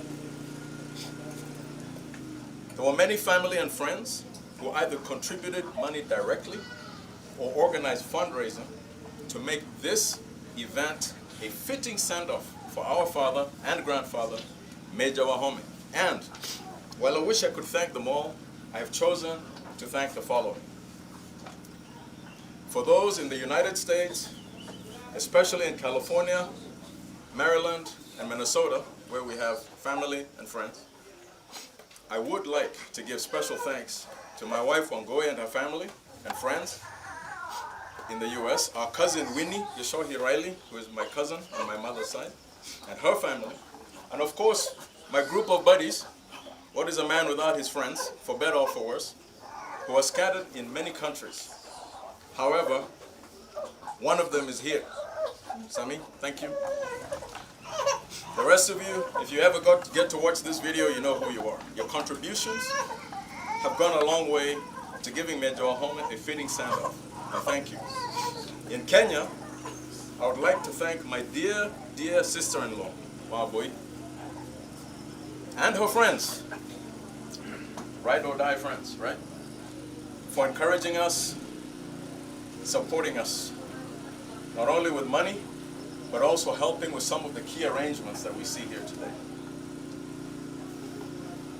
My sister, Joki, asked me to thank the staff at the Holistic Nursing Care who were always available when Dad needed more specialized care. She asked me to thank Dr. Naveed Merali, who came home to visit our father to protect him from COVID instead of having him go to the hospital whenever possible. There's a friend of my father called General Mogo. There's another friend called Philip Gere. I actually remember Colonel Philip Gere from when I was a child because they helped write the military part of his history. And of course, Mr. Kabuga, who shared Dad's primary school and high school years. In conclusion, before we put my father into his final resting place, I have a special request. As we leave here today, let us remember the man that Major Wahome was. He was different things to different people. To some, he was a hero. To others, he was a dad, a brother, a husband. He was a father-in-law, and he was also a friend. So here is my request. It's very simple. As we leave this place today, let us not focus on his passing. Let us not focus on the fact that he's not here anymore. Let us not focus on his death. Let us not focus that we're about to put him on the ground.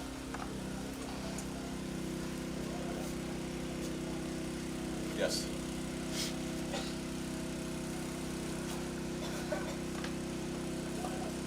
But instead, I would like you, and this is my request, remember all the good things and the achievements that we know him for. Because that's what I'm going to do. He was my father for 58, almost 59 years. Yeah, I know I look pretty good for a 58-year-old. And there are many, many things that I could choose to remember him for. But Wagari reminded me this morning that we choose what we think about. So let us remember him for those things. And let us also remember him for the things that we respect him for. And for those of you who didn't know him before, my family said a lot of things about him.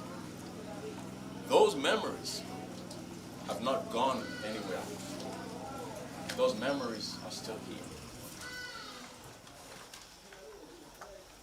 They remain in each of you who knew him, and they remain in what you've heard about him today. So let us focus on those memories. And finally, I want to thank the members of the church, the clergy. I want to thank the choir. I want to thank our preacher, Thank you. No gukwira atiriri. Ona arume ni mahoya gacumbi. So thank you for those kind words. Thank you for the support. Thank you for supporting Nyinawakoge. Thank you, God, for giving us this hot, sunny day. Thank you.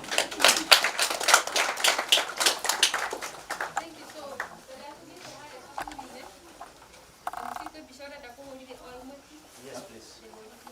Thank you, Vika, for that. Veronica, just come. Just Veronica.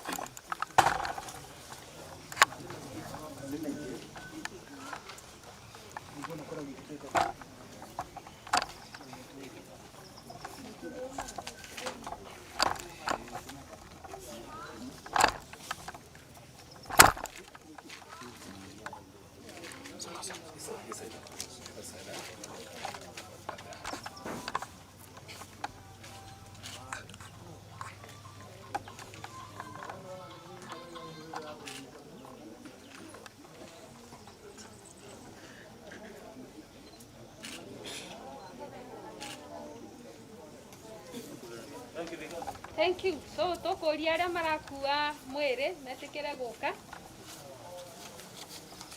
Aria marakua mwiri wa Major.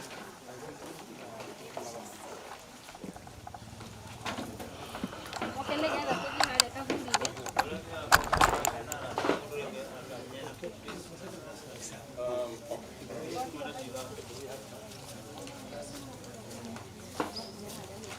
Okay.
nake Jesu akimwira atiri nie kurioka kana nie muoyo uria wihokete nie ona akua no agatura muoyo na mundu wothe we muoyo akihoka nie ndari hingo agakua na andu aingi akuo aria magakorwo makomete rukongo-ini rwa thi ni makariokio abo mariũkĩrio muoyo-ini uria utagathira na aria mariũkĩrio nigetha mationorithio na aria othe ni magaconorera kaukengi kwa matumairo na andu aria macokagia andu aria a njĩra-inĩ ya ũthingu matũre makendete kanjata tene na tene.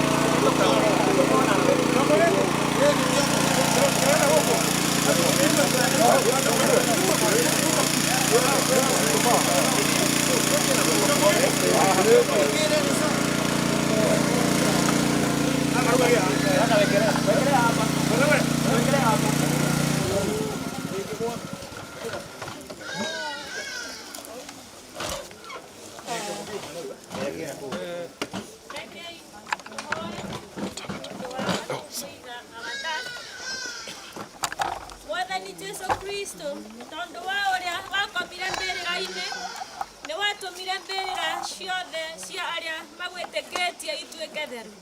Rathima mbirira ino na utume mwiri wa Eliud Wahome uhuruke haha na thayo na atuike wa kunyitanira nawe uhoro wa kuriuka kwaku na undu wa hinya wa Roho Mutheru. Amen. Huko request Esther ko mena Michael Mathenge moke mondio haria mekuhutia macini ino haha. Mike, where are you? Michael. Oh, you pay kitolewe.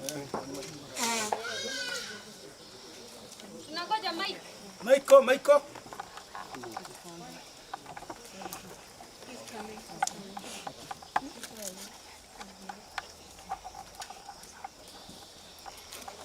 Denoti yakwa ingwehetukira denoti yakwa ciothe igoro kwa Ngai kuria twana tuinge twethie na ndingecirio amuciore.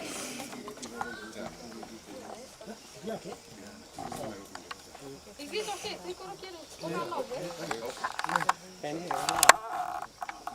Esta na mai komoni kwa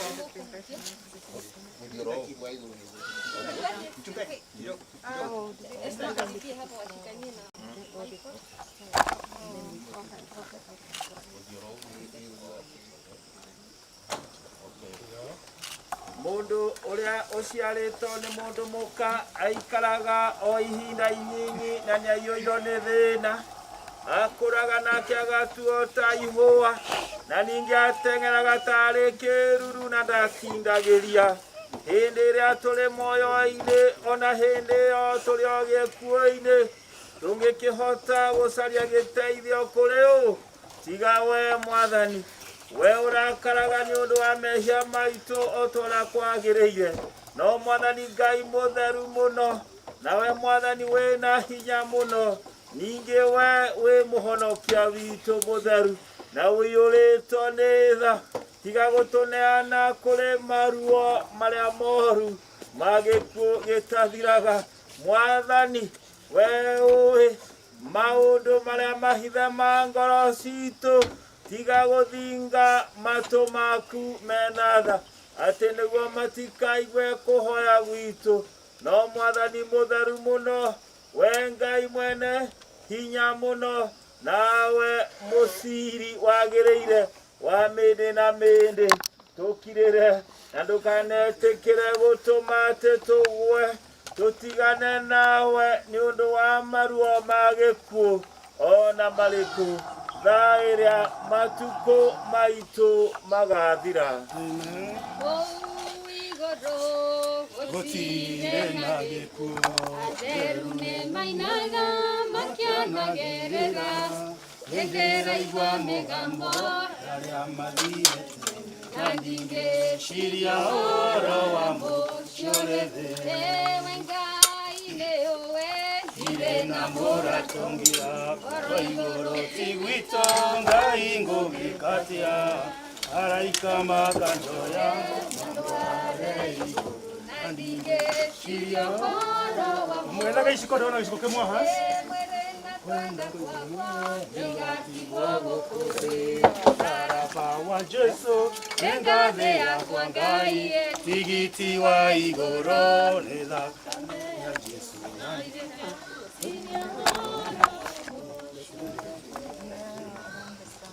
Haya, rĩu haha ũmũthĩ nĩ ta ũrĩa Ngai ambĩrĩirie kũmba agĩkũmba ndoro, tondũ tũrĩ arathime. Nĩtaguo rĩu family members, ndona gĩciko no kĩmwe haha, hutie kamaramu kau ke igũrũ tondũ kau nĩ kaniaraniaru. Shika hiyo maramu iko juu na tweterere. Nĩ ũndũ wa ũrĩa twĩhokete Mwathani witũ Jesu Kristo, na nĩ ũndũ wa ũtugi mũingĩ ũrĩa Ngai atũheaga, ningĩ nĩ ũndũ wa ũrĩa atũmire agĩtũtua athingu, nĩ ũndũ wa Jesu Kristo nĩ tũkwenda kũheana roho wa Eliud Wahome moko-inĩ ma tene ma Ngai, amuoe atuĩke wake, ithuĩ na ithuĩ tũcokie mwĩrĩ wake tĩri-inĩ, tĩri-inĩ ũcoke ũtuĩka tĩri, ũcoke ũtuĩka mũhu, onagwo rũkũngũ ũtuĩke rũkũngũ. Tambe tũkinye hau rĩu, na tũrĩ na kĩrĩgĩro kĩa ma na ti itherũ atĩ arĩa othe makũũrĩtwo nĩ Mwathani nĩ makariũka magĩe na muoyo ũtagathira, nĩ ũndũ wa Jesu Kristo Mwathani witũ ũrĩa ũkagarũra mwĩrĩ witũ wa kũbutha, aũriũkie ũtuĩke ta mwĩrĩ wake wĩna riri mũno, nĩ ũndũ wa Jesu Kristo Mwathani witũ. Amen. Rĩu nĩ ihinda rĩa gũcokia tĩri arĩa mainaga magĩtũinithagia, na no tũkũrathima. Rĩu iciko no ciũke tũcokie tĩri, tũcokie kahora tondũ kwĩna maĩ. Andũ mokĩra gũkũ tũteithĩrie gũcoka tĩri ũcio na rua wega, na wambaga gũikio mwena na mwena, mwena na mwena, mwena na mwena, unagoba kule mwisho. Family members mwambĩrĩrie tafadhali. Oh, sorry. Kidogo. Family members, mko karibu, unaweza anza. Vijiko. Iciko nĩ ciũkange tafadhali, nĩ ũndũ maĩ maragĩũka.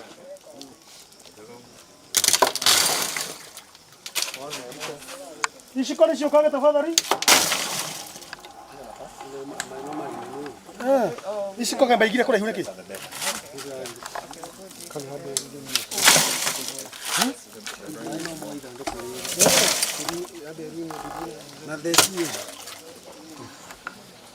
Andũ a gũtũirithia nyĩmbo nĩ matũirithagie.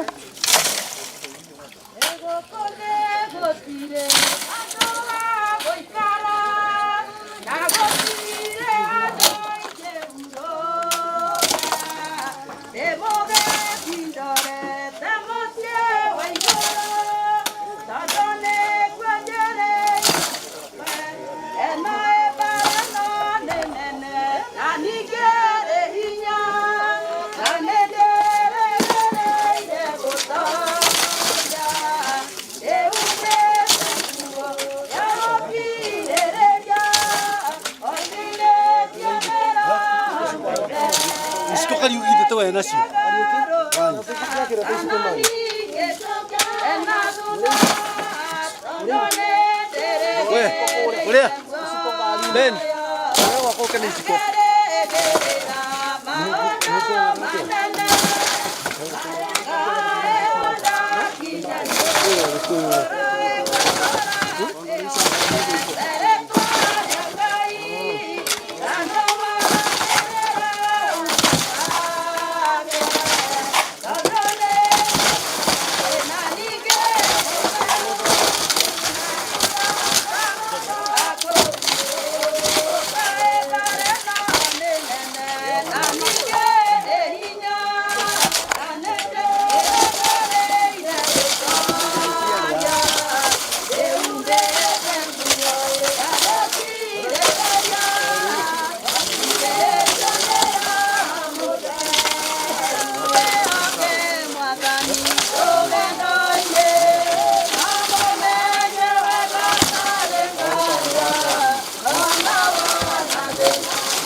ciĩtũmaĩ mwathi wakwa nĩ ũndũ wa ciama nene ũningĩire ũratũra kumagio hĩndĩ ciothe nĩ ũndũ wa karu waku Imanueli amũkĩra icio ng'ano ciakwa kuma nini-inĩ wakwa wĩ mwega Jesũ araria rĩu ũmũthĩ na rũciũ nginya tene nditi na ndiũ nene ciana ngora rĩmwe niĩ ngetigĩra ngaigua ngoya roho ũrĩa we waheire rĩngwo ndorie ngona nyitĩte guoko ĩkomĩrĩria amũkĩra icio ciakwa kuma nini-inĩ wakwa nĩkuonete wĩ mwega araria rĩu ũmũthĩ na rũciũ nginya tene ũrĩa takwa mandigire wĩna gũtirĩ ona ũmwe ũnĩndĩ mararia na mĩhehu na Judasi atĩ nĩ wandigire anie amũkĩra icio ciakwa kuma nini-inĩ wakwa nĩkuonete wĩ mwega Jesũ araria rĩu ũmũthĩ na rũciũ nginya tene conereria wone ngoma wĩra-inĩ araiga tũtingĩtoria ekũigua mĩrimũ mĩingĩ akarehe yagĩcacĩ ekũigua guo toria amũkĩra icio ng'ano ciakwa kuma nini-inĩ wakwa nĩkuonete wĩ mwega araria rĩu ũmũthĩ na rũciũ nginya tene ndioĩ ingĩkiuga atĩa nĩkuonete ciama nene ũkahinga nagathuri ũkamahonokia atumia nake na airĩtu ũrogoco amũkĩra icio ng'ano ciakwa kuma nini-inĩ wakwa nĩkuonete wĩ mwega Jesũ nyambara rĩu ũmũthĩ na rũciũ nginya tene amũkĩra icio ng'ano ciakwa kuma nini-inĩ wakwa nĩkuonete wĩ mwega Jesũ nyambara rĩu ũmũthĩ na rũciũ nginya tene Jehova Mwathani kuma kĩambĩrĩria ndũrĩ watiganĩria ndungata ciaku nĩũmagitagĩra na ũhotani mũingĩ kuma na ũgooci rogũcokerera Baba kuma na ũgooci rogũcokerera hĩndĩ ĩrĩa ndungata ciaku cioimagara ũtambũrũkĩtie moko igũrũ rĩao kuma na ũgooci rogũcokerera nĩmanyita Mwathani na makĩmũraga mũthenya wetatũ nĩ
gucokerera Ine ndungata cia kucia imagara Utamburukitie moko iguru yao